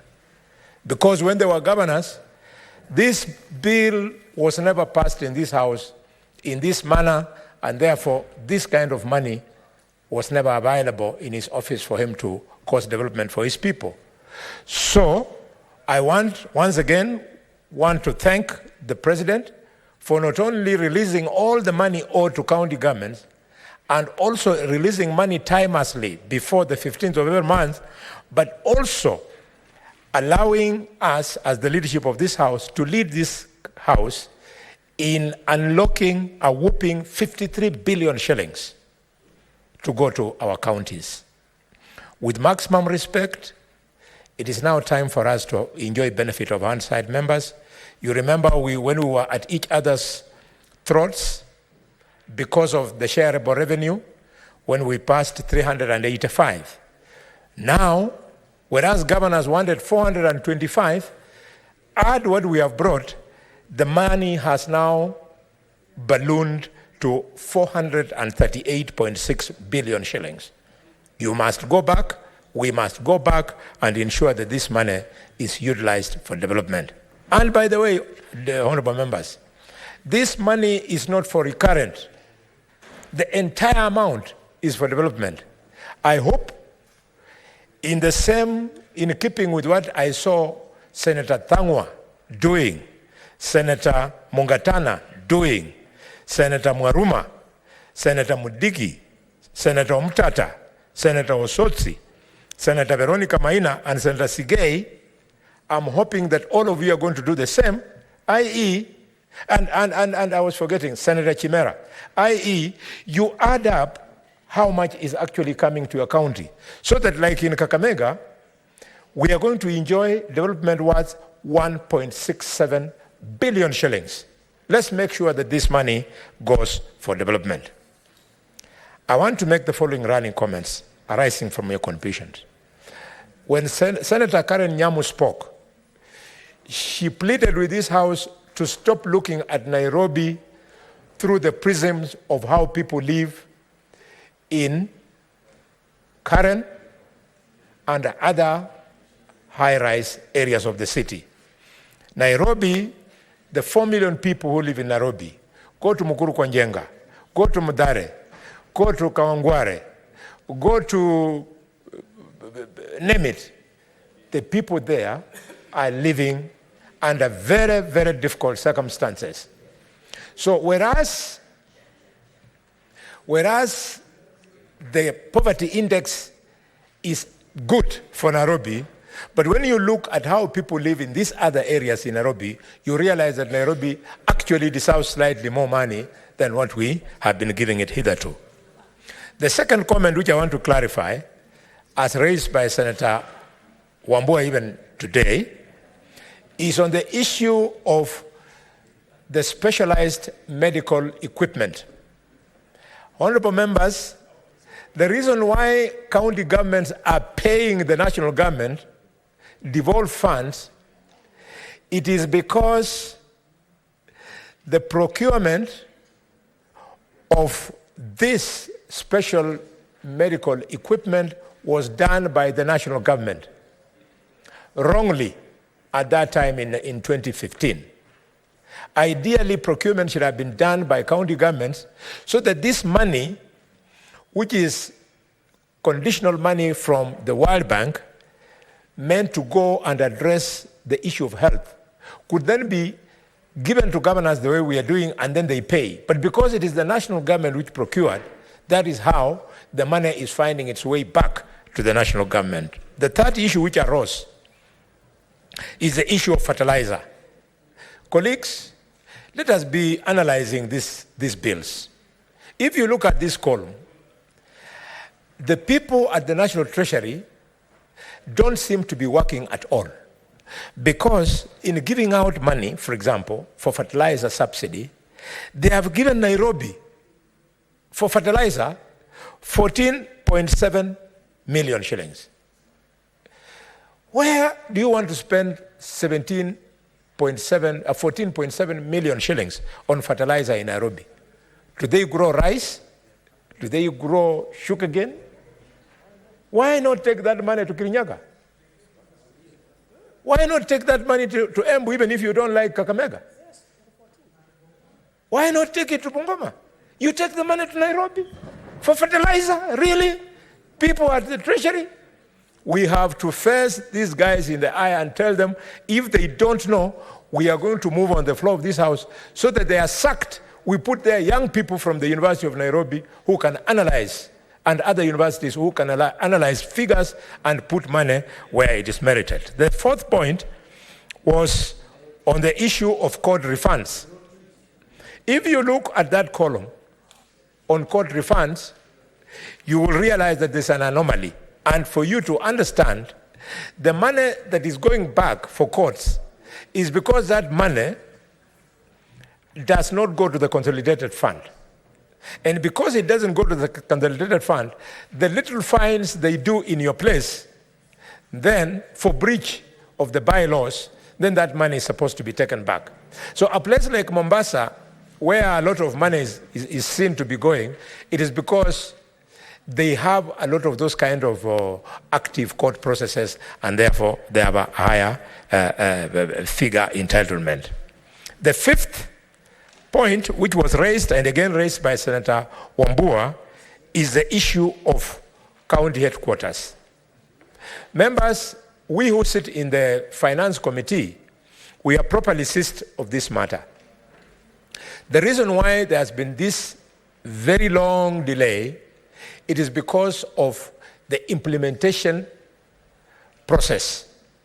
The implementation of county headquarters was such that 1 year they would say the money will be released to the governor. When the governor wants to do it, they refuse. They say, no, the implementation must be by the ministry and so on. So the throwback has resulted in this delay, and we must thank the First Senate, which in 2015 identified these deserving cases. Finally, but not least, the issue of royalties. This is theft. How would you give Vihiga 0? How?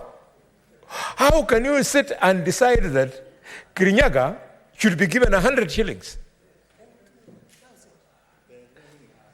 The fact that you are giving them 100 shillings, it means that you are admitting that there is mining taking place there. And if mining is taking place there, enough for you to notice it, then surely their royalty of 20% cannot be 100 bob. This is careless, open stealing of public funds. Let me, Mr. Speaker, give you the example of Kakamega. And this is fact.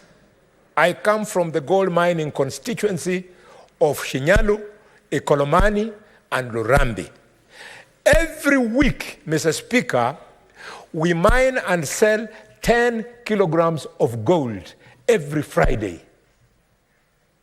And you compute this at the cost at which we sell gold worth 72 million shillings every Friday, Mr. Speaker.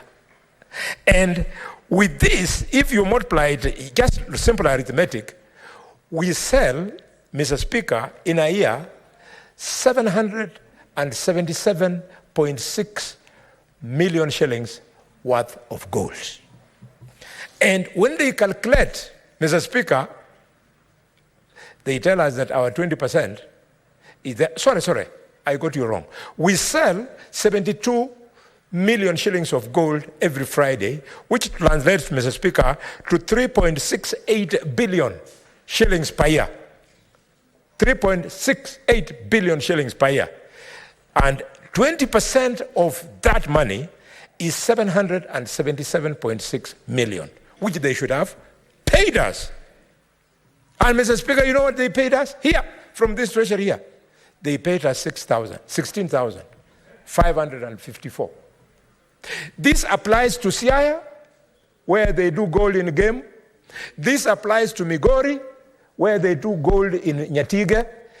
And it applies even in your home, Mr. Speaker, in Kilifi, in Kwale. So people in Treasury are just sitting, sharing money meant for royalties.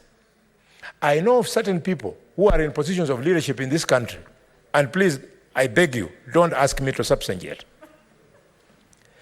You go in the areas where they are leading, there are so many projects they are doing beyond shareable revenue.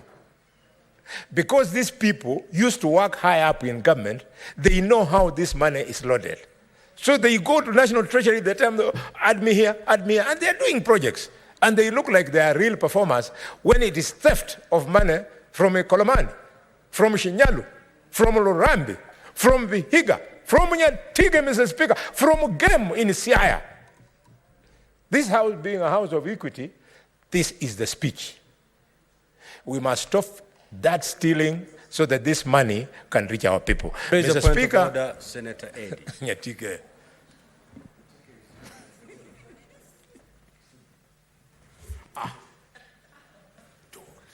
Mr. Speaker, you know, I'm raising another point of order number 105.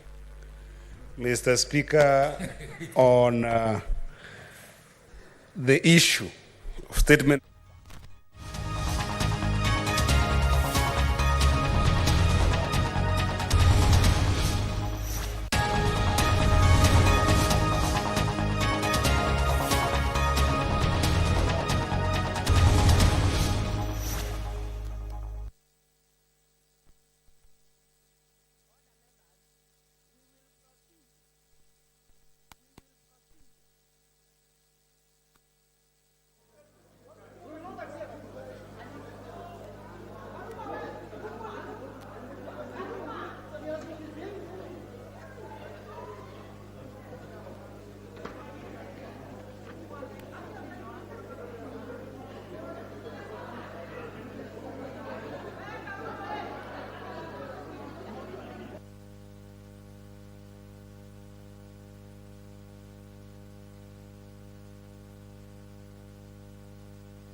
Honorable members, the mover has said he is not willing to retake the motion.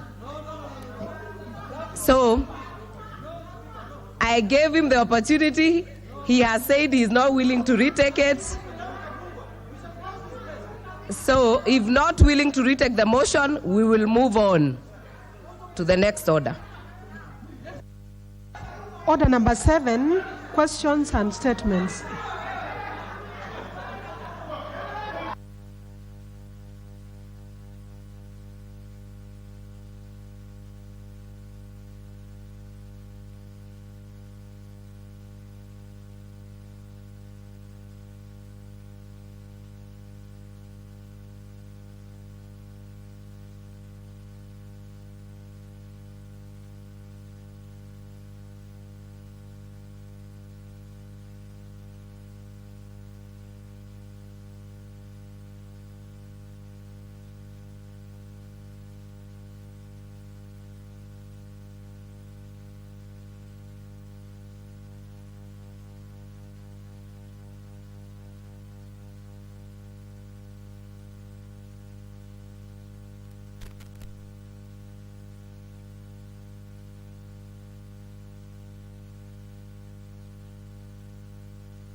Let me move. No, let me move.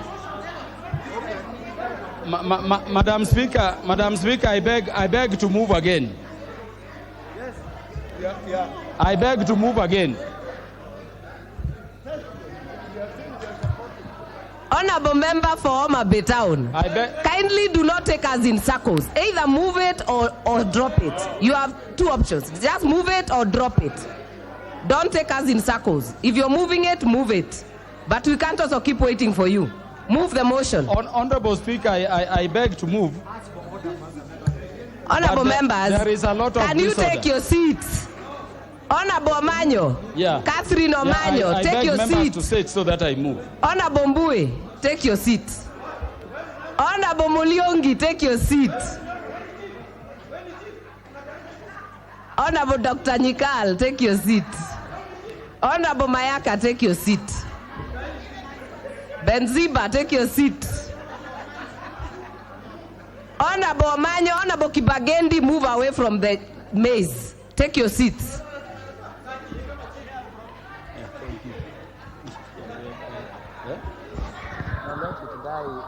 We will go back to order number 7. Honorable Kaluma, hold on to be on record. Order number 7, questions and statements.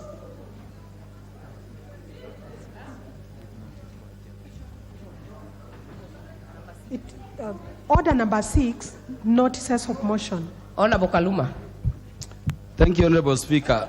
Honorable Speaker, I move an adjournment of the House on a definite matter of urgent national importance regarding deployment of Kenya Police to Haiti. Honorable Speaker, pursuant to Standing Order number 33-1, I seek leave for the adjournment of the House for purposes of discussing a definite matter of urgent national importance regarding the intended deployment of Kenya Police officers to the Republic of Haiti on a security intervention mission.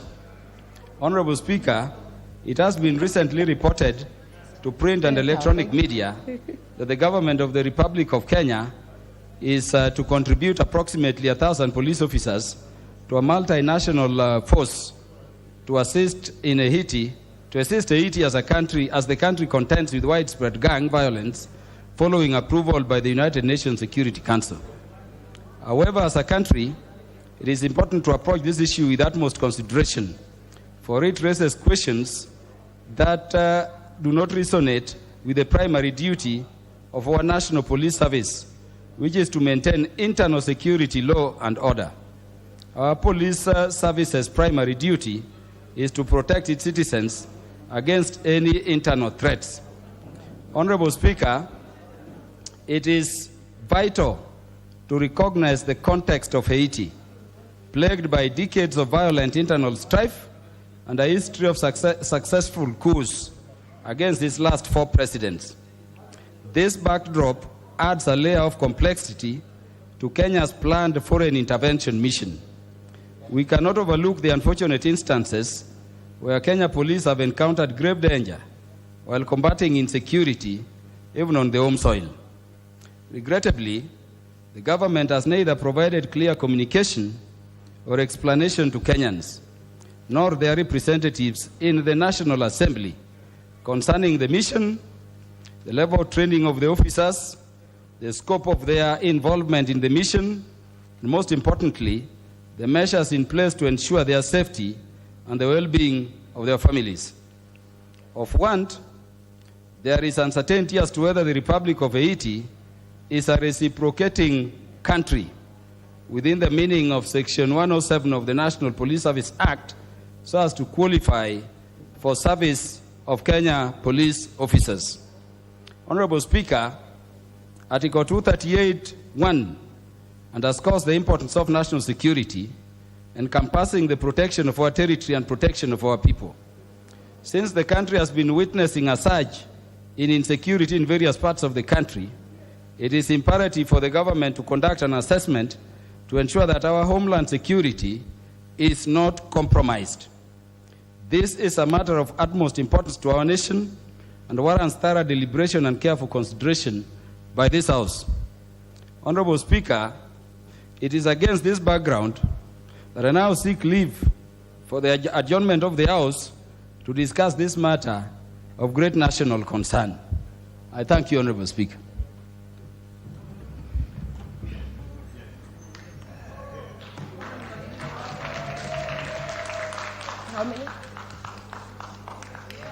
You have the requisite numbers, and the motion will be allocated time at 6:30 p.m. today. 6:30 p.m. today. 6:30 p.m. 6:30 p.m. today. Today. Next order. Order number 7, questions and statements.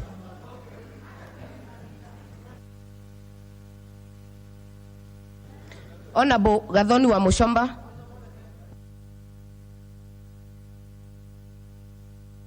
What is out of order, Honorable Junet?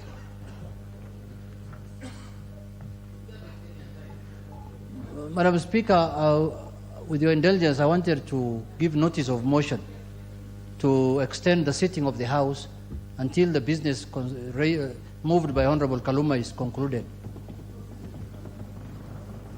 That's a serious business of the House. Yes. Yeah. So, Madam Speaker, I give notice of motion to extend the sitting of the House until midnight tonight. Honorable Jeanette, Honorable, you know that's a procedural motion. It has to be in the order paper, and it's not in the order paper.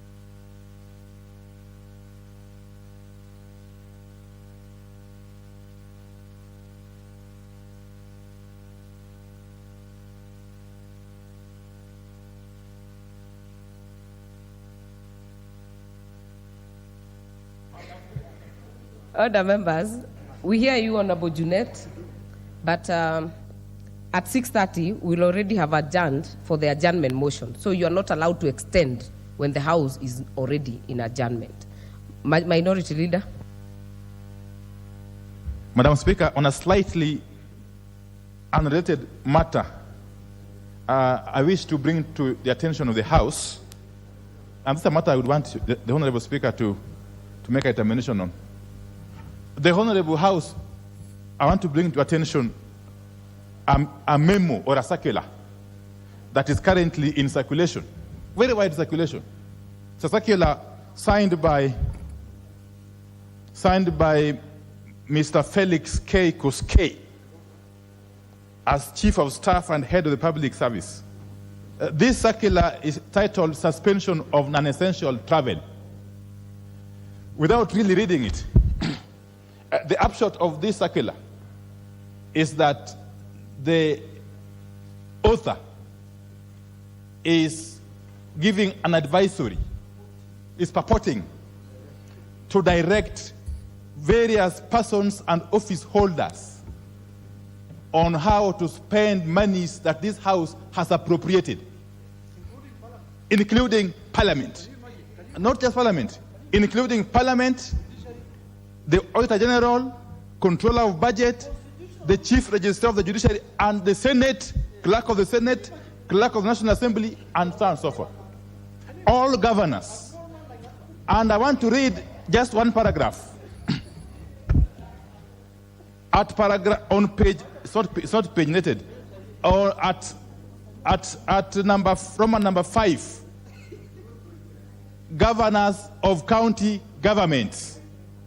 The author purports to direct that delegations headed by governors of county governments shall not exceed 3 persons, including the governor as head of delegation, and shall remain guided by the tenets of the circular, blah, blah, blah. Madam Speaker, this country is governed by not only the rule of law, but also by constitutionalism. The Constitution of Kenya 2010 is quite clear, is quite unambiguous. In fact, the drafters of that Constitution were very clear in their intentions that various arms of government would remain independent of one another. It is not in the province of somebody calling himself chief of staff of the executive, of national executive, to purport to direct other arms of government on how to spend their money that this house has appropriated. Nobody, no person under the sun can direct this house, the judiciary, the governors, how to spend monies that have been appropriated. In fact, it is only this house that has got that attitude to direct anybody else by way of appropriation. And therefore, I want you to find, Madam Speaker, that this circular is misguided, is contemptuous, is unconstitutional, is improper, is illegal, is ridiculous, and is totally out of place. You have made your point. And this house should expand. If at all this circular has found itself in the records of this house, it should be expanded. But more importantly, the author of this circular should be directed. Should be directed. Do you want to be informed? Let me inform here.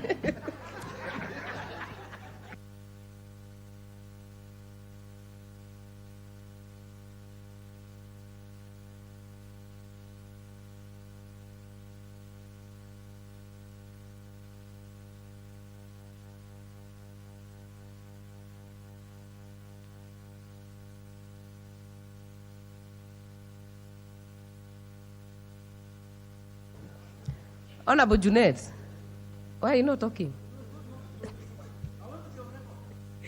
Give him the mic. Give him the mic. Thank you.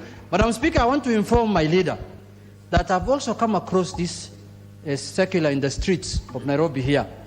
And I have never seen a more defective circular that has come out of the executive than this one.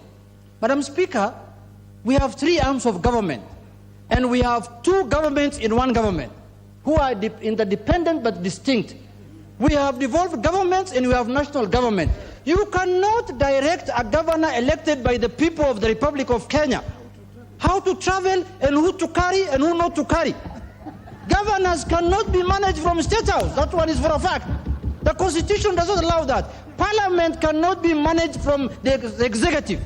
The only person who can give directives in Parliament on how we shall travel or not travel, what to eat, not to eat, is the Speaker of the Republic of Kenya, Madam Speaker. Madam Speaker, if we allow this... Honorable Junaid, that's enough information for one day. Minority Leader, you've made your point. I'm just concluding. You have 30 seconds. I'll give the Majority Leader. And let me say this, that if this trend is not stopped, this country is going to turn to the dark jungle days. Madam Speaker, we have seen in the recent past State House attempting to even manage agencies within ministries. We have seen State House actually sacking CEOs of agencies, like the Earth Water CEO. We have seen now my good friends who are here with us last Parliament, Honorable Moses Kuria, Honorable Alice Wahome, being demoted just anyhow. Order. On account of this kind of nonsense. Order. Order. Minority Leader, you have made your point. Kindly restrict yourself to the memo. I'll give the Majority Leader.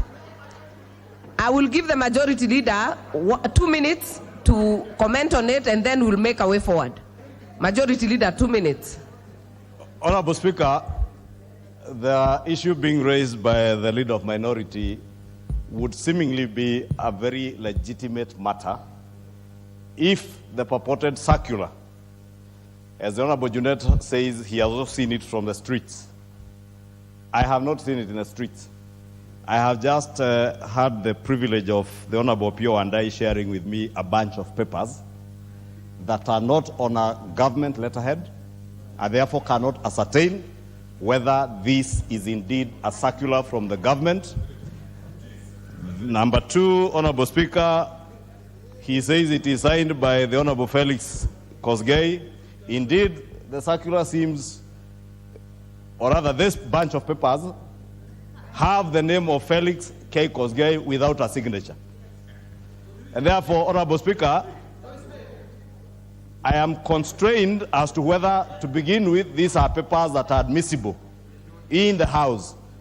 And Honorable Speaker, if we are to comment then on issues that are not properly before the House, because if Felix Kosgei wants to effect anything in Parliament, he would do so only through a properly documented process in line with the laws. And it is true, the head of public service cannot direct Parliament. That is a fact. When I read this bunch of papers, because I can quickly peruse through and read, there is absolutely nothing touching on Parliament, absolutely nothing. It is talking about cabinet secretaries, principal secretaries, delegations accompanying the president and the deputy president and the prime cabinet secretary. And it talks, on 5, it talks about governors of county governments, and it says, Honorable Speaker, because it's good to be factual, that delegations headed by governors of county government shall not exceed 3 persons, including the governor as the head of delegation 1+2, and shall remain guided by the tenets of circular number OP CAB 17A of 26th January 2015. 8 years ago, when myself and Honorable Pio are first-time members of Parliament, we do not have the benefits of sharing that particular circular of 2015 to know whether it came from the summit between governors and the executive. Therefore, Honorable Speaker, I would only request you to rule that first, this bunch of papers are inadmissible. Number 2, Honorable Speaker, the leader of minority, as much has been very animated in moving his Honorable Speaker, protect me from the Honorable Mbui Nimrod, who is persuading me to use the word hot air.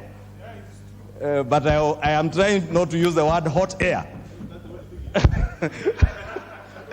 Honorable Speaker, and you could see, Honorable Speaker, when my good friend, the leader of minority, in his very animated gestures, has even veered off to now doing exactly what he's saying Felix Kosgei cannot do. That Felix Kosgei cannot direct the legislature. Equally, the leader of minority cannot be the one to direct the president of the Republic of Kenya on how to assign and reassign ministers he has appointed. Therefore, we must all, what is good for the goose is good for the gander. If we do not want Felix Kosgei to direct Parliament, and indeed he has not. Majority Leader, you've made your point. Honorable Speaker, Honorable Speaker, allow me to say this in conclusion. Felix Kosgei has not directed Parliament.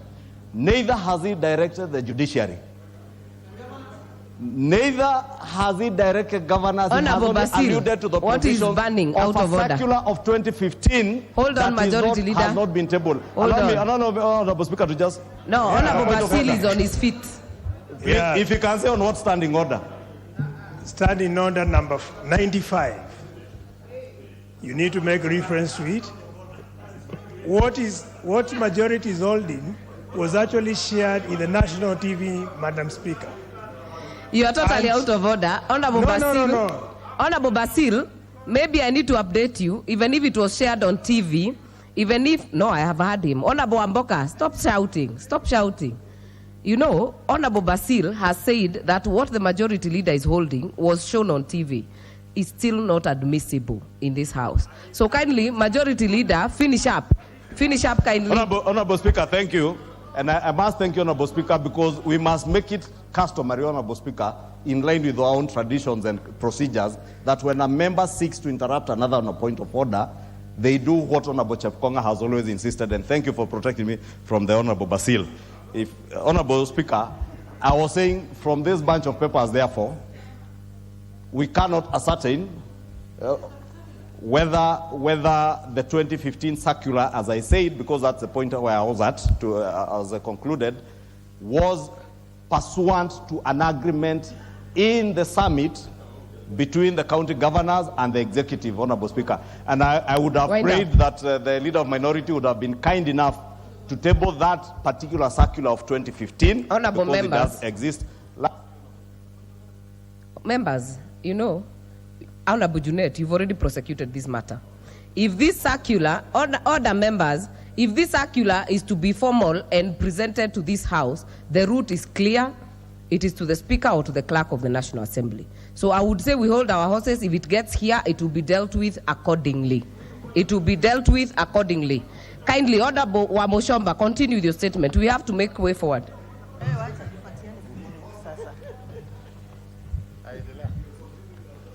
Thank you, Madam Speaker.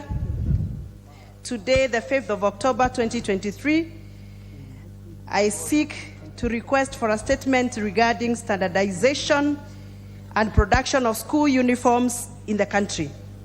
Honorable Speaker, pursuant to the provisions of Standing Order number 44-2C, I wish to request for the statement from the chairperson of the Committee on Implementation regarding the development of a policy on standardization and production of school uniforms in the country.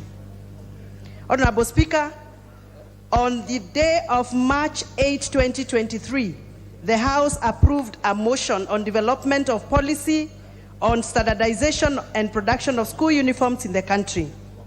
In the motion, the House noted that the cost of uniforms has continued to escalate, becoming prohibitively expensive for the majority of Kenyans, with some of the schools demanding that parents source uniform from the schools or from the specific suppliers. Notably, it is now close to 7 months, Madam Speaker, 7 months since the House made the resolution. However, there seems to be little or no effort being made by the government to address this matter. Honorable Speaker, it is against this backdrop that I seek a statement from the chairperson of the Committee on Implementation on the status of the development of a policy on standardization and production of school uniforms in the country. I'm worried, Madam Speaker, we are just about to go out for holidays and children will be going back to school in January 2024. And if this issue is not going to be looked at, we are staring at a very serious crisis because the cost of living is very high. Thank you, Madam Speaker. Don't be tempted to add to your statement. Thank you, Madam Speaker. The Chair, Committee of Implementation, are you in the House? The Vice Chair? The Honorable Wanjala Raphael. The Vice Chair? Majority Leader?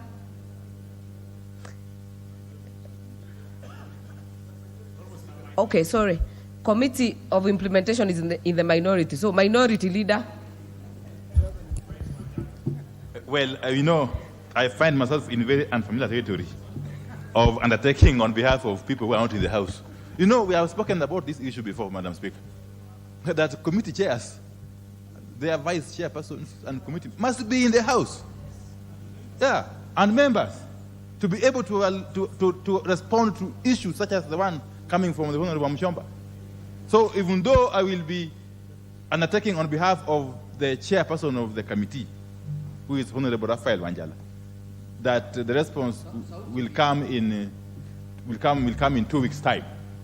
I want this to go out clearly to all and sundry, and especially to those chairs who belong to my side of the coalition, that you must do your work, and you can't do your work by absenting yourself from the House when required. Thank you. Thank you. Thank you, Minority Leader. I know you have all the power to take the necessary actions. So we expect that response in 2 weeks' time. Before we go to the next statement, allow me to recognize students in the Speaker's Gallery. Number 1, Dhara Secondary School from Maragua constituency, Murang'a County, and Cornerbrook Secondary School. I had called them out, but they had not come in, from Juja constituency, Kiambu County. On my own behalf and that of the House, we welcome you to observe the proceedings of the House. Thank you. The next statement will be by the chairperson, Departmental Committee on Housing, Urban Planning and Public Works.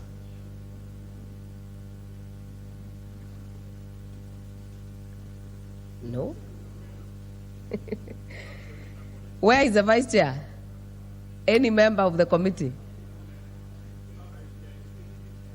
This issue cuts across both sides of the House. Majority Whip, can you undertake to transmit this to the Chair? On record.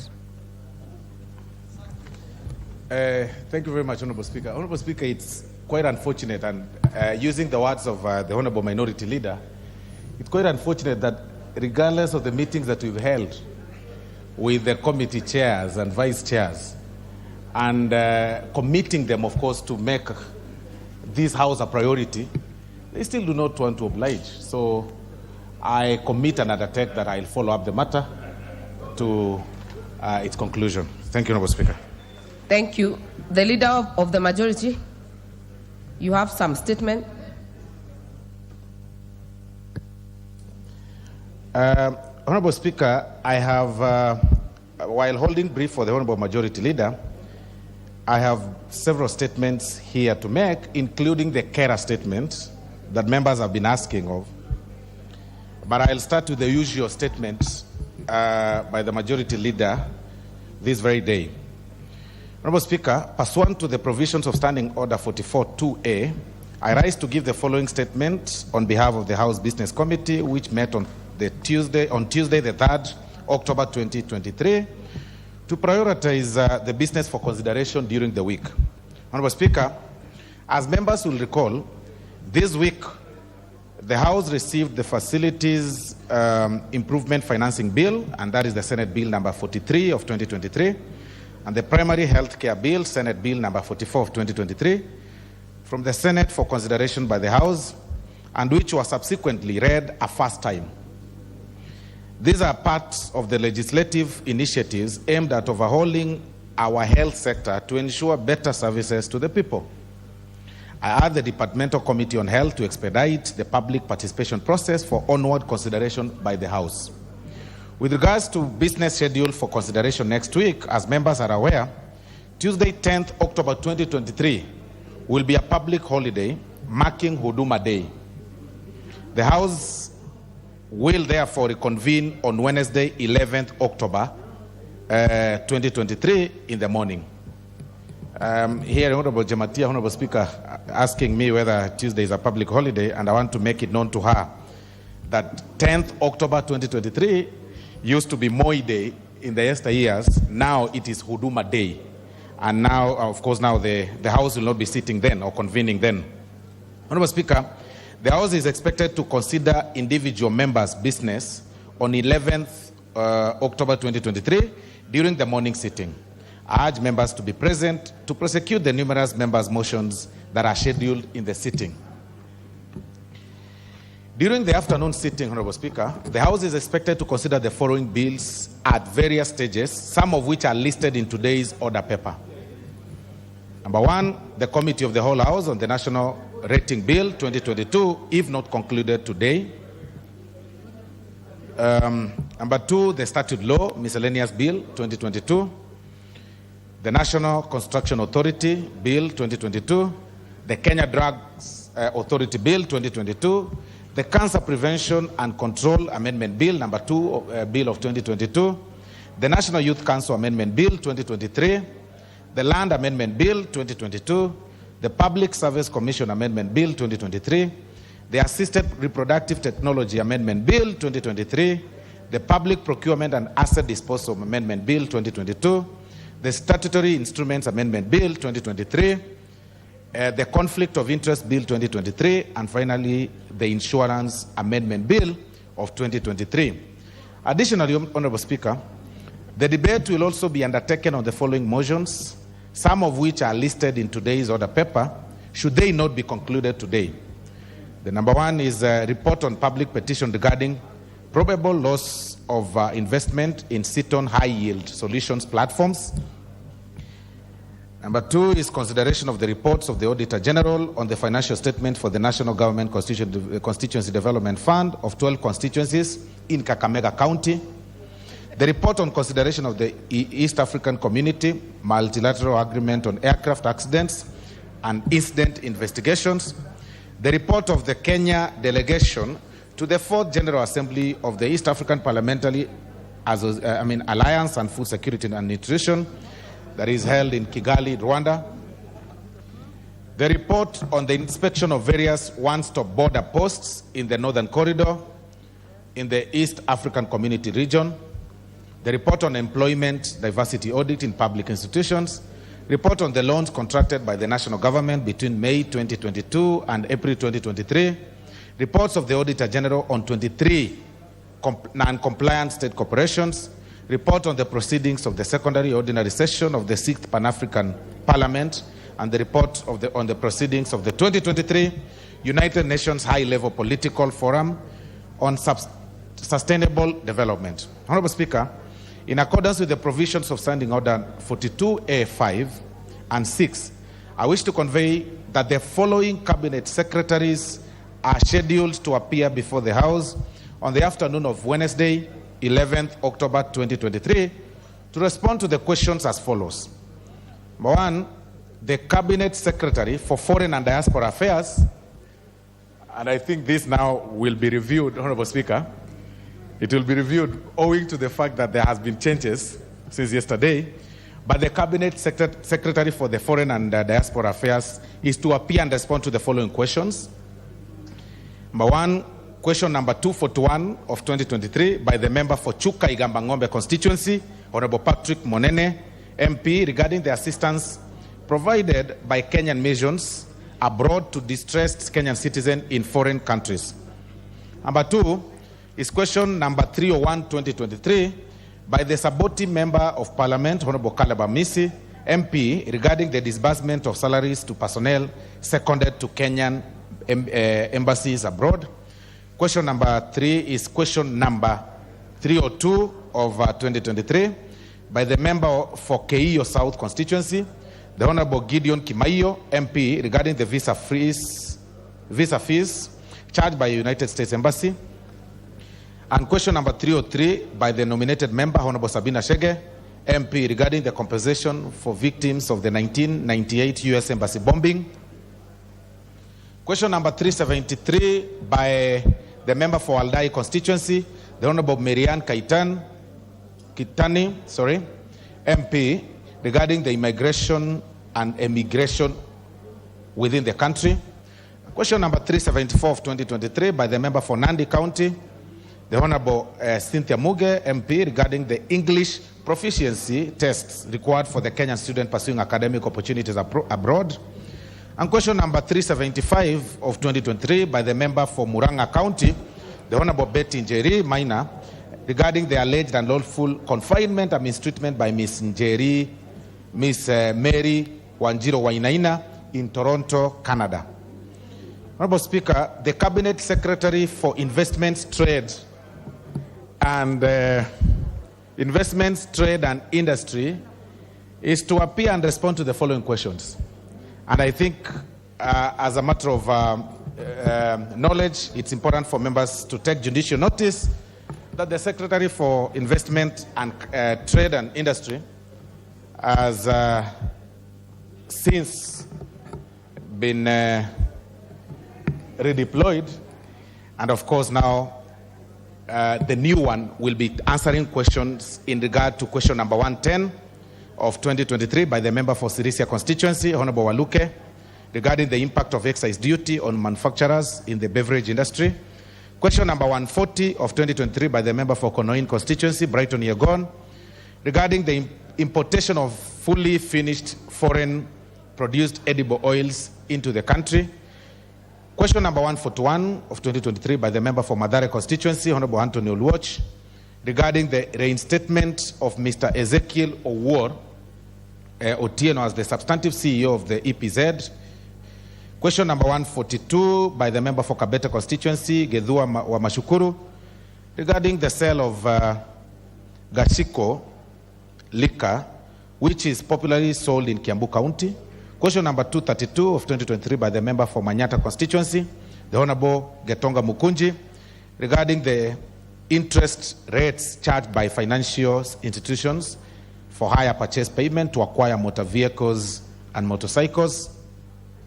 Question number 330 of 2023 by member for Mumias East, Honorable Peter Salasia, regarding foreign assignments undertaken by the Cabinet Secretary under the expenditure of the delegations. Question number 331, 2023, by the member for Keses constituency, the Honorable Julius Ruto, CPA, regarding key players in the second-hand clothing, that is Mitumba, and mixed assorted goods business across the country. Question number 428 of 2023, by the member for Machakos County, the Honorable Joyce Kamene, MP, regarding the promotion of domestic production of essential goods and the timelines for operationalization of the industrial parks. And question number 429 of 2023 by the member for Uasin Gishu County, Gladys Boss, regarding the inspection process for importation or the imported goods conducted by various government agencies. Honorable Speaker, members will note that the notice of question schedule for the response by CSS on Wednesday 11 have been published in today's order paper. And regardless of the changes that have happened in cabinet, we hope the members of the cabinet are following, that they really must appear before this house to answer those questions in their new Ligarium. Honorable Speaker, finally, the House Business Committee will reconvene on Tuesday, 17th of October 2023 to schedule business for the rest of the week. I now wish to lay this statement on the table of the House, and I thank you, Honorable Speaker. Thank you. Honorable You have another statement? Yes, Honorable Speaker. Honorable Speaker, you will recall that the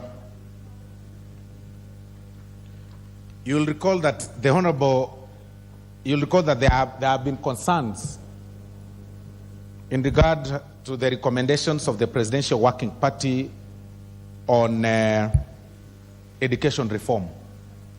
And members raised those questions on the reforms that were recommended. With me here, Honorable Speaker, is the report by the CS for Education, the Honorable Ezekiel Machogu. It is too long for the afternoon read, and I will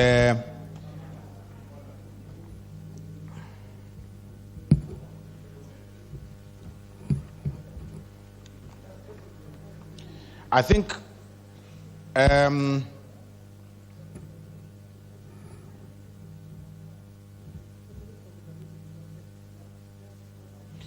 in summary, Honorable Speaker. What you can do, Honorable Soro, yes, because we know the gist of yes, the questions raised by members, you can table it, but you can give the highlights in exactly terms of the 22% and 10%.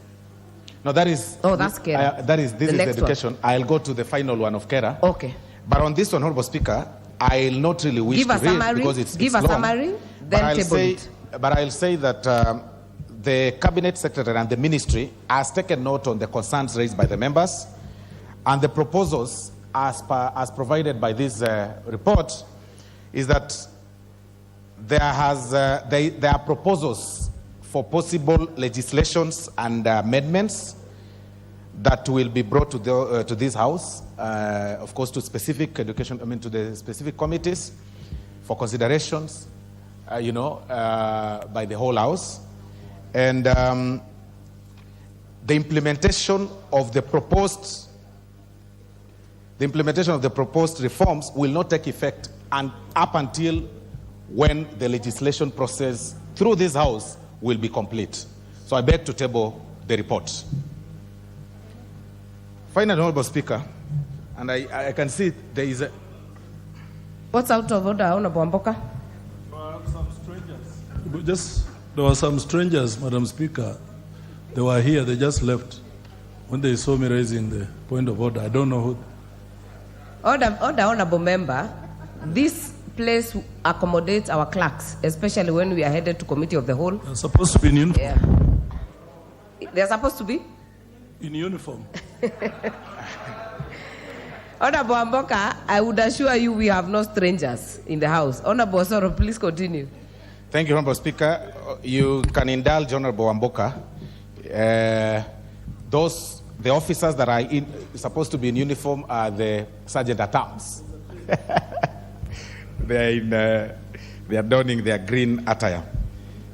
Now, Honorable Speaker, I beg to table that report on the education, but allow me to now make a statement on the carer question that was raised here by honorable members. This is short and can be read. Honorable Speaker, I rise to give the following statement pursuant to Standing Order number 44-2B regarding the resolution of the House on the proposed reduction of the projected ceilings for the Kenya Rural Roads Authority for the financial year 2024-2025 and 2025-2026. Honorable Speaker, you may recall that on Thursday, 28th September 2023, the House considered and passed a resolution on projected ceilings for the Kenya Rural Roads Authority for the financial year 2024-2025 and 2025-2026. In the resolution, the House resolved that the ceilings for roads maintenance levy fund under the Kenya Rural Roads Authority for the financial year 2024-2025 and 2025-2026 be maintained as per the formula setting our percentages in section 6 of the Kenya Rural Roads Kenya Roads Board Act 1999 as follows. 1. Kenya Rural Roads Authority 32%, and that is 22% for the constituency roads and 10% for the critical link roads. 2. The Kenya Urban Roads Authority KURA is to get 15%. 3. Kenya National Highway Authority 40%. 4. The Kenya Wildlife Service 1%. 5. Emergency Interventions or the CS amount, that is 10%. And the Kenya Roads Board, KRB Administration, 2%. Honorable Speaker, the House further directed that the Director General, Kenya Rural Roads Authority, vacates in writing the memo, reference number KERA 0502, Volume 2, 185, dated 16th August 2023, addressed to regional directors of the authority and report the vacation to the House within 7 days from 28th of September 2023. Honorable Speaker, the Ministry has since reverted the matter via letter dated 2nd of October 2023, and the Ministry states as follows: that the Kenya Roads Board has revised the annual funding ceilings for all roads agencies for the financial year 2024-2025 and 2025-2026 as per the formula setting out percentages in Section 6 of the Kenya Roads Board Act 1999. The projected funding ceiling for the Kenya Rural Roads Authority for the financial year 2024-2025 and 2025-2026 have been revised upwards in accordance with the law and communicated to the authority via the KRB's letter, reference KRB, volume XA 42, dated 27th September 2023, that the Director General, KERA, is expected to communicate the revised annual ceilings per constituency for financial years 2024-2025 and 2025-2026, amounting to 69,60,575 and 40 cents and 72,60,895.03 respectively to regional directors of the authority with immediate effect. The board has at August 2023 disbursed to all road authorities 25% of the annual ceilings of the roads maintenance levy fund for the financial year 2023-2024. The board has also disbursed the sum 11,627,536,327, amounting to 50% of the KERA's annual budget. Honorable Speaker, I wish to reiterate the resolve of the House that all the actions by the state agencies must, without fail, be within the law. So, Honorable Speaker, the onus of this communication is that the concerns that were raised by the honorable members in regard to the 22%, the reduction or the purported reduction of the 22% has since been revised. And in any case, it has actually been revised upwards. And this communication also states that the amounts to KERA or to the roads agencies, part of the amount to the roads agencies have been sent to those very particular agencies, and that is 25% of that amount. And the total now being, of course, because 25% has gone to the annual ceilings of the roads maintenance, and the other agencies have also received a further 25%, making a total of 50% to the carers' annual budget. So clearly, the members need not to worry about carer roads. In any case, they should actually celebrate the revision that has actually taken it upwards. I thank you, Honourable Speaker, and that is the statement for this Thursday. Thank you very much. Thank you. The Chair, Transport Committee. You want to comment on it?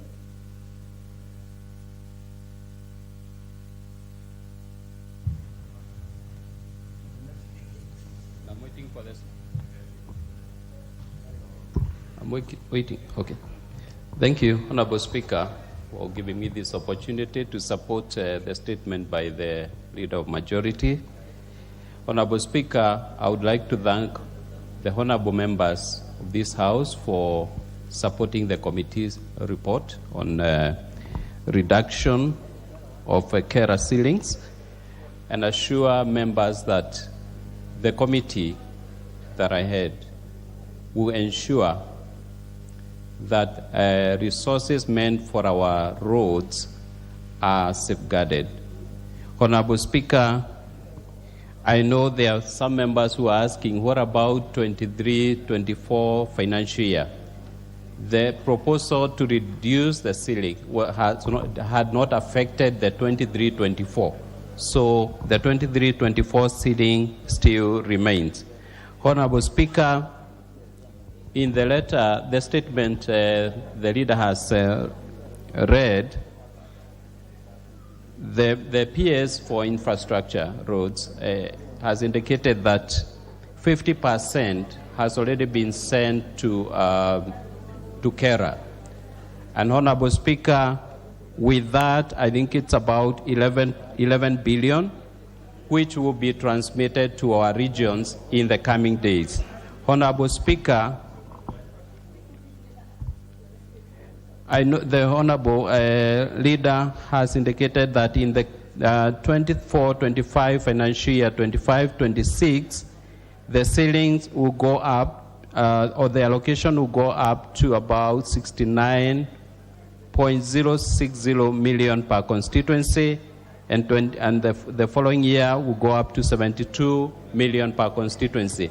Honourable Speaker, I would like to bring to the attention of members that these particular allocations are projected. They are not actual, and so they can slightly go up or down. I think that it's important for members to know that. Thank you, honourable members, for supporting that report. I know we were all anxious, and we did not want, we were assertive enough to not allow the other agencies to interfere with the allocation for our constituents. Thank you, Honourable Speaker. I support. Thank you, Chairperson. I think we have put that matter to rest. Next order.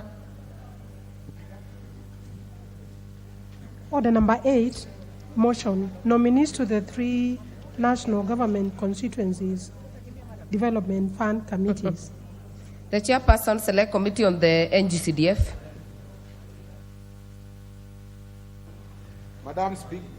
Madam Speaker,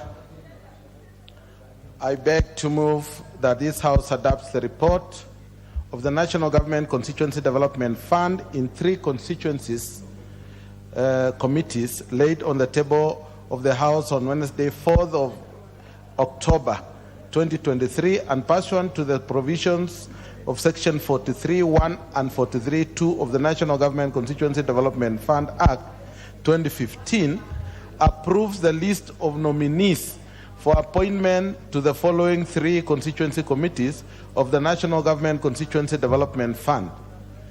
1. Balambala constituency. Abdi Shale Bule, nominee of the constituency office. Appointments pursuant to section 43(2)(e). Gatanga constituency, Dominic Kinyanzui Nzau, male adult representative, appointment pursuant to section 43(2)(b). David Maora Kinyanjui, representative of persons with disabilities, appointment pursuant to section 43(2)(d). Nyeri Town constituency, Jane Ngunyu Mwangi, female adult representative, appointment pursuant to section 43(2)(b). Madam Speaker, I beg to move. I beg to move. Madam Speaker, these members is as a result of members who have resigned from the various constituency committees, and their replacements are in order, Madam Speaker. And I would ask the House that they do approve the names as they are necessary to make the quorum in their various committees. Madam Speaker, I beg to move. I ask Honorable Chepkonga to second this motion.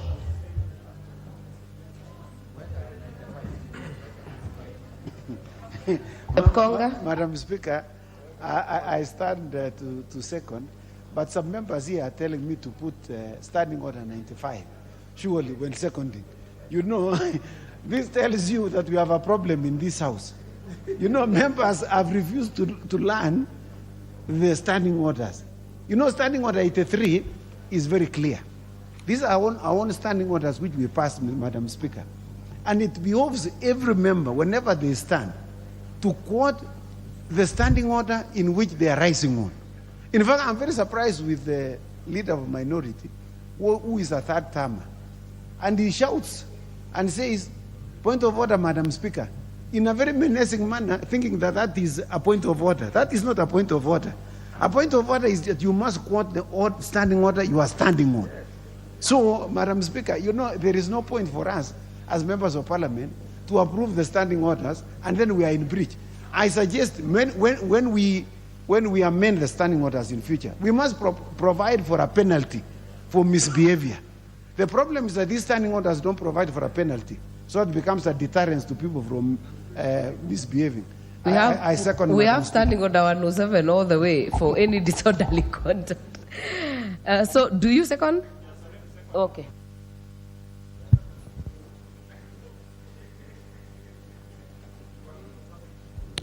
Therefore, honorable members, I propose that this House adopts the report of the National Government Constituency Development Fund on 3 constituency committees laid on the table of the House on Wednesday, October 4th, 2023, and pursuant to the provisions of Section 43(1) and 43(2) of the National Government Constituency Development Fund Act 2015, the House approves the list of nominees for appointment to the following 3 constituencies, committees of the NGCDF. Number 1, Balabala constituency, Abdi Shale Bule, nominee of the constituency, male, appointment pursuant to section 43(2).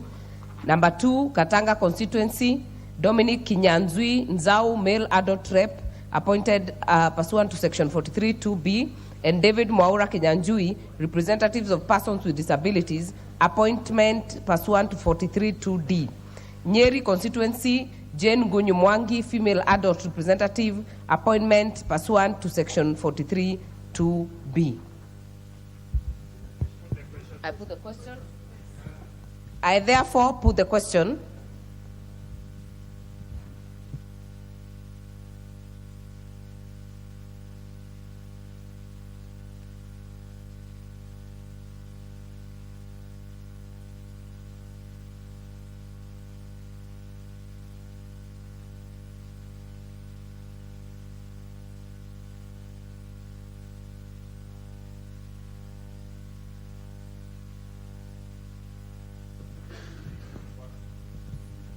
Therefore, I put the question that this House adopts the report of the National Government Constituency Development Fund on 3 constituencies committees laid on the table of the House on Wednesday 4th, 2023, October 4th, 2023, and pursuant to the provisions of 43.1, Article Section 43.1 and Section 43.2 of the NGCDF Act 2015, approve the list of nominees for appointment to the following 3 constituency committees to the National Government Constituency Development Fund.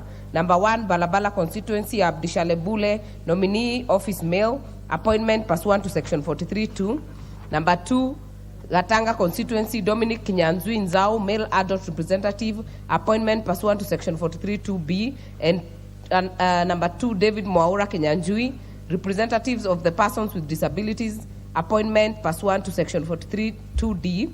Number 3, Nyeri Town Constituency, Jane Gunyu Mwangi, female adult representative, appointment pursuant to Section 43.2B. As many as are of that opinion say aye. As many as are of a contrary opinion say nay. The ayes have it. Next order. Order number 9, Committee of the Whole House.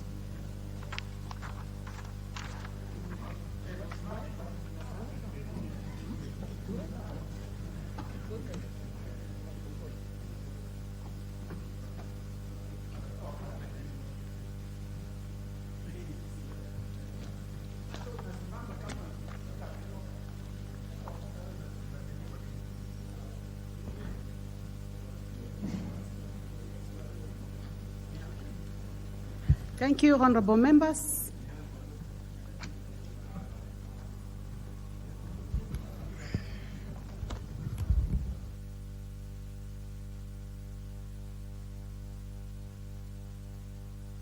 Honorable members, please take your seats.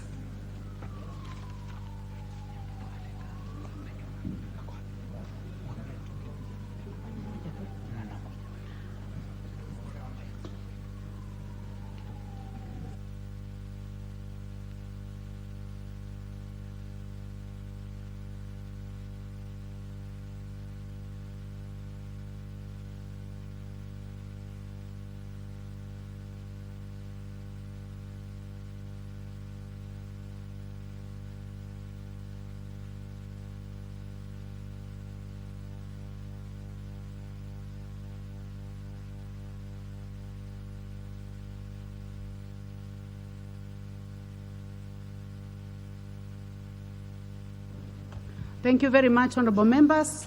Honorable members, you are in the Committee of the Whole House. We are starting the National Rating Bill, National Assembly Bill number 55 of 2022.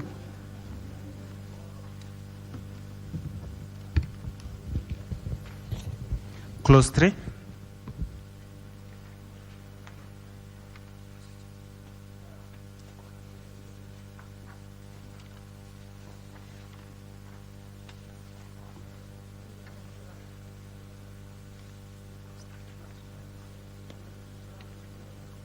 Honorable members, I propose that clause 3 be part of the bill.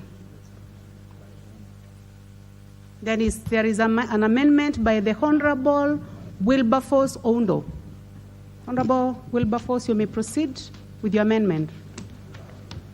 Thank you, Chair.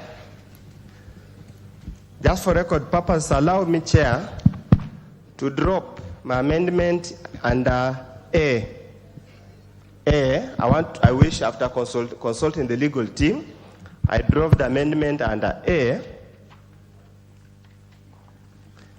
but then I would wish to prosecute B. That is, as indicated in the order paper, and the import is the power or the authority to assess rates and impose taxes on land and property is vested in the National Land Commission as the provision of Article 67(2)(g) of the Constitution of Kenya. Thank you, Chair. Thank you. I propose the question that clause 3 be amended as proposed. I put the question? Yes. Honorable members, I put the question that clause B be amended as proposed. Will as many as of that opinion say aye? Aye. As many as are of that opinion say nay. Nay. The nays have it. How? But the Constitution, that's what the Constitution says.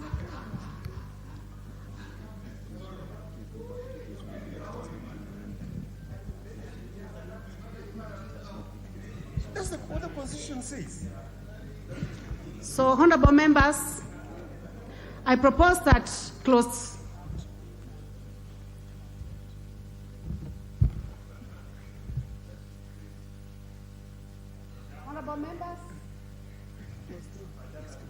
Honorable members, I now put the question that clause 3 be part of the bill. As many as are of that opinion say aye. Aye. As many as of the contrary opinion say nay. The ayes have it. The ayes have it. Clause 4.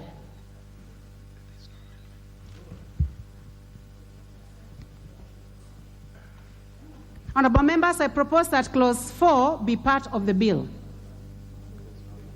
There is no amendment, so honorable members, I now put the question that clause 4 be part of the bill. As many as are of that opinion say aye. Aye. As many as are of a contrary opinion say nay. The ayes have it. Clause 5. Honorable members, I propose that clause 5 be part of the bill. Honorable members, we have an amendment by the Honorable Wilberforce Oundo. And also another amendment proposed by the majority party. So I start with the one by the Honorable Oundo. Proceed. Honorable Chair, basically the idea is to refresh it so that what I'm saying in my amendment allow me to only retain 5.1 and drop 2 to 5. And the intention is just to restate, to have this act have a national application. That's all that we are saying for rateable properties. And just for purposes of guiding debate, the amendments on clause 27 will elaborate what constitutes rateable properties. That's the neater way of doing the things. Honorable members, I propose that clause 5 be amended as proposed by the Honorable Oundo. Honorable members, I now put the question that clause 5 be amended as proposed by the Honorable Oundo. Will as many as of that opinion say aye? Aye. As many as of a contrary opinion say nay? Nay. The nays have it. Honorable members, we have another amendment by the leader of majority party. Proceed, Honorable Chepkonga. On behalf of the majority leader, Madam Speaker, Madam Chair, I wish to move that clause 5 of the bill be amended in an amended form by inserting the words except freehold agricultural land immediately after the word government. I thank you, Madam Speaker. Thank you very much. Honorable members, I now propose the question that clause 5 be amended as proposed by the Honorable Chepkonga. The Honorable Nikal. Chair, could we be explained to the import of that amendment? Honorable Chepkonga. Thank you, Madam Speaker. This is just to make it very clear what the clause is referring to, because we are making an exception to that. It will be an exception to the freehold agricultural land. That is the exception that we are making to that particular clause. I thank you. Thank you very much, Honorable Chepkonga. I do not see any other interest in this, so I therefore propose the question that clause 5 be amended as proposed by the Honorable Chepkonga. Honorable members, I now put the question that clause 5 be amended as proposed by the Honorable Chepkonga. Will as many as are of that opinion say aye? Aye. As many as are of a contrary opinion say nay? The ayes have it. So, honorable members, I now put the question that clause 5 as amended be part of the bill. Will as many as are of that opinion say aye? Aye. Will as many as are of a contrary opinion say nay? The ayes have it. Clauses 6 and 7.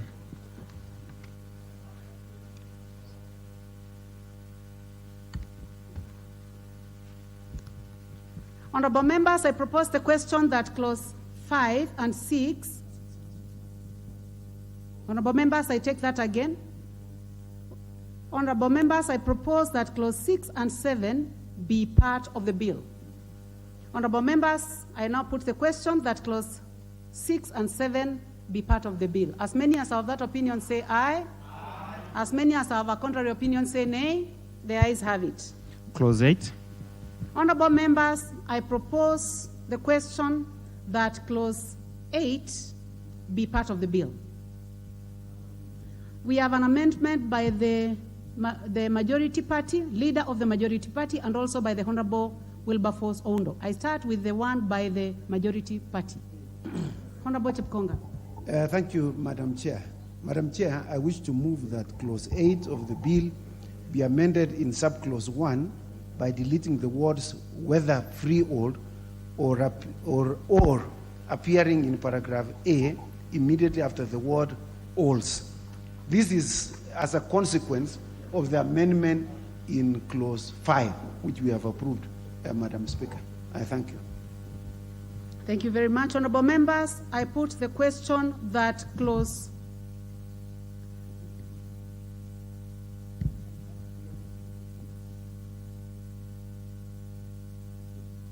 honorable members, I propose the question that clause 8 be amended as proposed by the Honorable Chepkonga.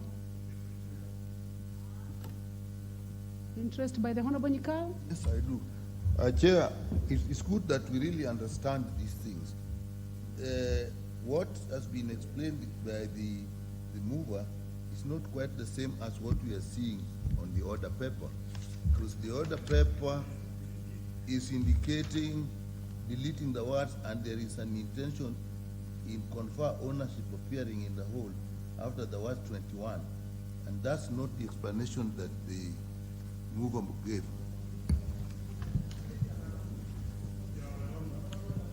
Honorable members, I now put the question. But that's clause 8. It's clause 8, Honorable Dr. Nyikao. I'm actually on clause 8, that clause 8 will be amended, and this is actually under, okay, let's see. Yeah, it's okay, it's important. Honorable Dr. Nyikao, Yeah, I think I've you are got it. referring to the Yes. Honorable Oundos. Correct, So at the moment we are dealing with the one that has been proposed by the Honorable Chepkonga. correct. So, honorable members, I put the question that clause 8 be amended as proposed by the Honorable Chepkonga. I put the question that clause 8 be amended as proposed by the Honorable Chepkonga. Will as many as are of that opinion say aye? Aye. As many as are of a contrary opinion say nay? The ayes have it. I would like now to give an opportunity to the Honorable Oundo. You may proceed with your amendment. Chair, allow me to explain to my colleagues so that they understand. And I'm sure Honorable Murugara would easily understand, because this is purely a matter, first of all, of law, and a matter of law, and a matter of practice. Honorable Chair, in the Sectional Properties Act, listen, let me move on my amendment as contained in the order paper. As contained in the order paper. In A, I want us to listen carefully. In A, if you look at the Principal Act,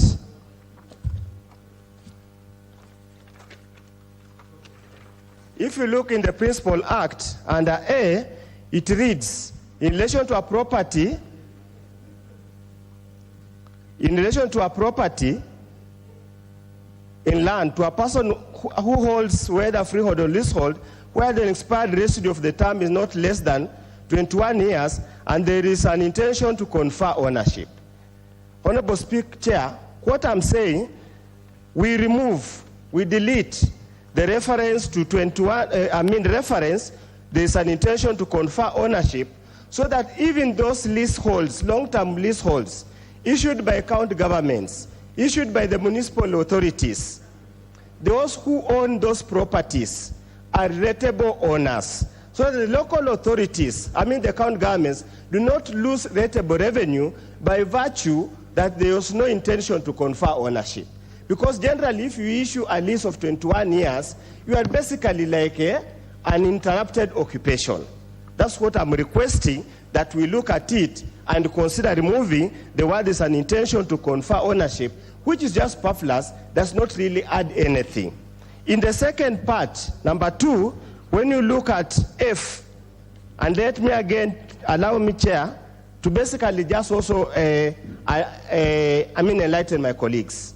Under the Section of Properties Act that we passed in the year 2020, it creates three distinct owners of properties under any scheme under Section of Properties Act. One, it creates the unit owner who is registered in their name. Then all the common areas, be it area reserved for schools, be it areas reserved for churches, be it areas reserved for shopping centers, be it areas reserved for playing field, be it the area reserved for restaurants, or whatever, is registered in the name of the corporation. So excluding the corporation, Honorable Chair and colleagues, we are denying the county an immense amount of revenue. In many places, if you look at the site coverage, you would find that we are talking about 30%, 50%. So the remaining 50% is under the corporation. So if we deny the members, then we're literally hurting income generated to these people. And the third amendment, Honorable Chair, under B, is the issue of community land management committee.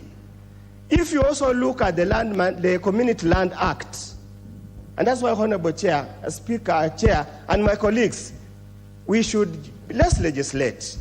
We are not in a political contest. Let us legislate. Okay, No, I'm just I think you requesting have Dr. made Pukose. your point, Honorable Ondo. Thank you very much. Chair, allow me just to mention on the issue of the community land. When you look at the Community Land Act, it creates three also ownership styles. It says the Community Land Committee will give land to any of the members to develop a commercial services. That cannot go without being rated, impost rating. That's all that I'm saying. There's nothing new, nothing complicated here. It's a very simple matter. You have made your point. I'll give one more opportunity. The Honorable Soro. Honorable Chair, I've gone through the amendments by Honorable Undo and what he proposes, and I wanted to convince him that whatever you propose is actually answered in the very... Honorable Osoro, please take your seat, first of all, so that I can propose the question. Honorable members, I propose the question that Clause 8 be further amended as proposed by the Honorable Ondo. Honorable Soro, you may proceed now. Thank you, Honorable Speaker. Honorable Speaker, Honorable Ondo seeks to include the corporation under Section 8F, where he says that in relation to section of properties, a holder of a section of property under the Section of Properties Act 2020, then he wants to include the word corporation because to him he believes that that very space outside there is left hanging without, it's not rateable per se. But Honorable Undo, that very question is answered under H, that a beneficial owner who is receiving profits and rent from rateable property. Thank you. I mean, this person also receives. The corporation is in charge of the entire section of property, per se.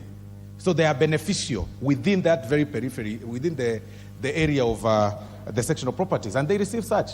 You do not need to make a repetition and include the word corporation. You don't need to. Thank you.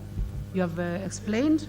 On the last one on this, the last one, make it a minute, please. You know, this is actually an extremely part of what is happening in the country that was not happening before.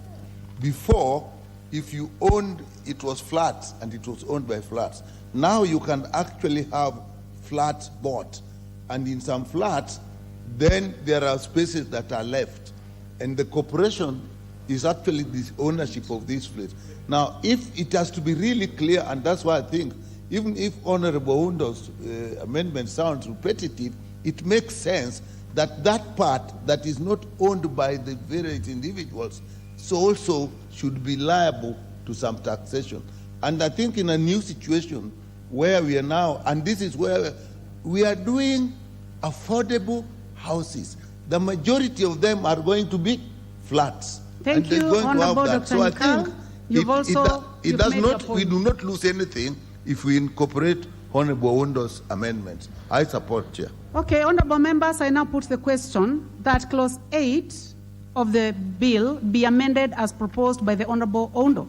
Will as many as are of that opinion say aye? As many as are of a contrary opinion say nay? Nay. The nays have it.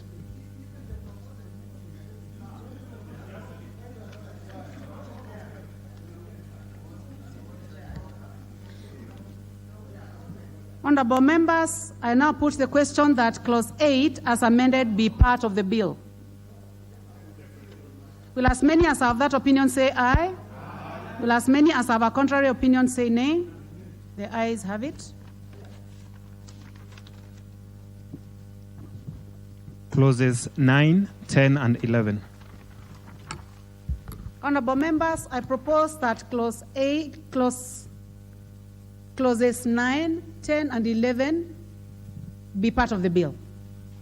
I now put the question, honorable members, that clause 9, 10, and 11 be part of the bill. As many as are of that opinion say aye. Aye.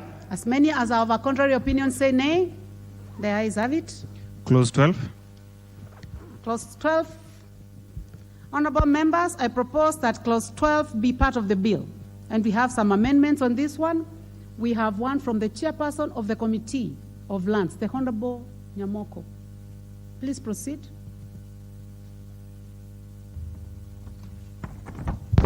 Thank you, Madam Chair. I move that clause 12 of the bill be amended by deleting subsection 3 and substituting the following new subsection. The Cabinet Secretary may, in consultation with the National Land Commission, prescribe guidelines on the royalties to be paid on natural resources, forestry, land, and products obtained from the natural resources and forestry land for purpose of rating. Madam Speaker, what we are trying to do here is just to tidy up the main clause as it appears in the Principal Act. So that's what we have only done, just paraphrasing it, just to have clarity. Thank you very much, Honorable Nyamoko. Honorable members, I propose that clause 12 be amended as proposed by the Honorable Nyamoko. I put the question. I now put the question that clause 12 be amended as proposed by the chair. As many as have that opinion say aye. Aye. As many as have a contrary opinion say nay. The ayes have it. We have another amendment, honorable members, by the Honorable Ondo. You may proceed. Chair, recognizing, as provided for in the Constitution, that rating is a mandate of the county government. Recognizing that it's a mandate of the county government, all that I'm proposing is just to tidy it up. And I'm saying, because under 4 it says, the bill says the secretary may make regulations, cabinet said, for effective implementation of this section. All that I'm saying is that the cabinet secretary shall, in consultation with the National Land Commission and the Council of Governors, make regulations for effective implementation of this section. In view of the discussion I had with the legal team, I drop B. But I request number A, the one about cabinet secretary in consulting the National Land Commission and the Council of Governors, be carried because we are just relating to what the Constitution states. Thank you. So I understand that you have only dropped part of it, right? So in that case, honorable members, I propose the question that clause 12 be further amended as proposed by the Honorable Ondo. I put the question that clause 12 be further amended as proposed by the Honorable Ondo. Will as many as have that opinion say aye? Aye. As many as have a contrary opinion say nay? Nay. The nays have it. Now I put the question that clause 12 as amended be part of the bill. Will as many as are of that opinion say aye? As many as are of a contrary opinion say nay? The ayes have it. Clause 13. Clause 13 has no amendments, so I propose that Clause 13 be part of the bill. I now put the question that Clause 13 be part of the bill. As many as are of that opinion say aye. As many as have a contrary opinion say nay. The ayes have it. Clause 14. Honorable members, Clause 14 as amendment by the Honorable Ondo. Honorable members, I propose the question that Clause 14 be part of the bill. Honorable Ondo. Honorable Chair, I propose the Section 14, Clause 14 be amended as contained in the order paper. And the import of the amendment, Honorable Chair, is that to avoid this cumbersome process of setting the struck rate every year, so that we are saying the struck rate should only be set once and reviewed within the period of the currency of the valuation roll for purpose of planning, order, and organization. And secondly, we are saying that in setting the rate struck rate, the county committee shall ensure there is adequate public participation. That's all that my amendments clause 14 is talking about. Thank you, Honorable Ondo. Thank you, Honorable Ondo. Honorable members, I propose the question that Clause 14 be amended as proposed by the Honorable Ondo. I put the question. I now put the question that Clause 14 be amended as proposed by the Honorable Ondo. As many as are of that opinion say aye. Aye. As many as are of a contrary opinion say nay. Nay. The nays have it. Honorable members, I propose that Clause 14 be part of the bill.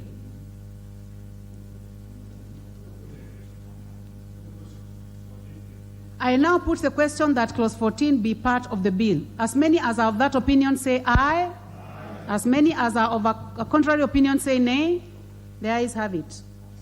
Clauses 15 and 16. Honorable members, I propose that Clause 15 and 16 be part of the bill. I will now put the question that Clause 15 and 16 be part of the bill. As many as of that opinion say aye. As many as are of a contrary opinion say nay. The ayes have it. Clause 17.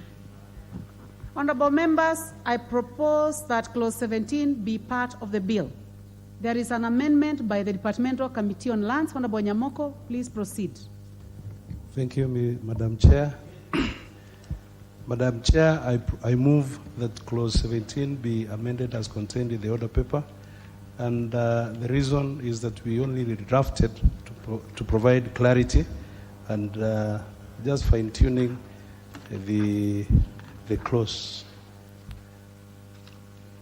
Thank you, Honorable Chair. Honorable members, I propose that Clause 18 be amended as proposed by the Honorable Nyamoko.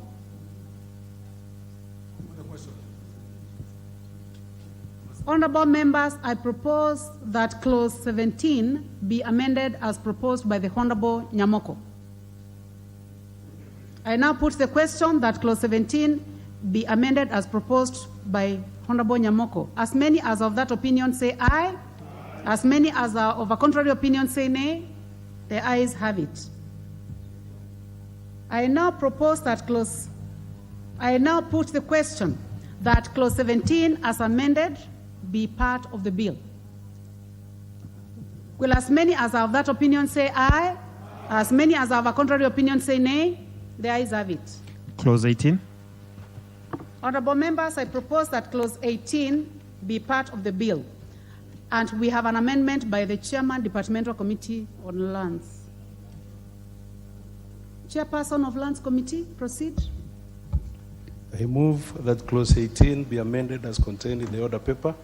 And Madam Chair, the only work we did was just to redraft in a way of cleaning it up. Honorable members, I propose that Clause 18 be amended as proposed by the Chair Lands. Yes, Honorable Dr. Pukose.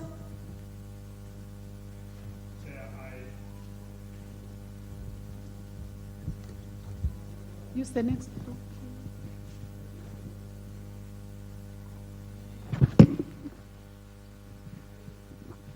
Chair, I stand to support this amendment because we've seen county governments giving waivers and discounts. And this is actually coming very clearly if each county government can rate, because you see that the value of land within the various counties are not the same. It varies from one area to another. Therefore, the counties can just legislate and give their discounts based on their areas where they are. So I think this is a good amendment. Thank you. Honorable Dr. Nikal. I know we actually are, it's going to pass as it is, but some of us are not staying here to make change or to oppose anything, but to actually understand what tomorrow each and every one of us walking in the street will be asked. You passed that law. Did you know what it was saying? Therefore, I think we have a right to actually get that explanation. In fact, what Honorable Pukose says makes more sense. But to say where you are actually making a whole change and putting a whole list, you cannot say we are redrafting to make it. It is important to tell us we are doing this for this purpose, this purpose, this purpose. It's important because it will, like me, I feel like supporting this, but we need to know. Thank you, Chair. I would like honorable members to proceed. I would like to propose the question that clause 18 be amended as proposed by the chair. I put the question. Honorable members, I put the question that clause 18 be amended as proposed by the chair. As many as are of that opinion say aye. As many as have a contrary opinion say nay. The ayes have it. I now put the question that clause 18 be amended, as amended, be part of the bill. Will as many as are of that opinion say aye? Will as many as have a contrary opinion say nay? The ayes have it. Clause 19. Honorable members.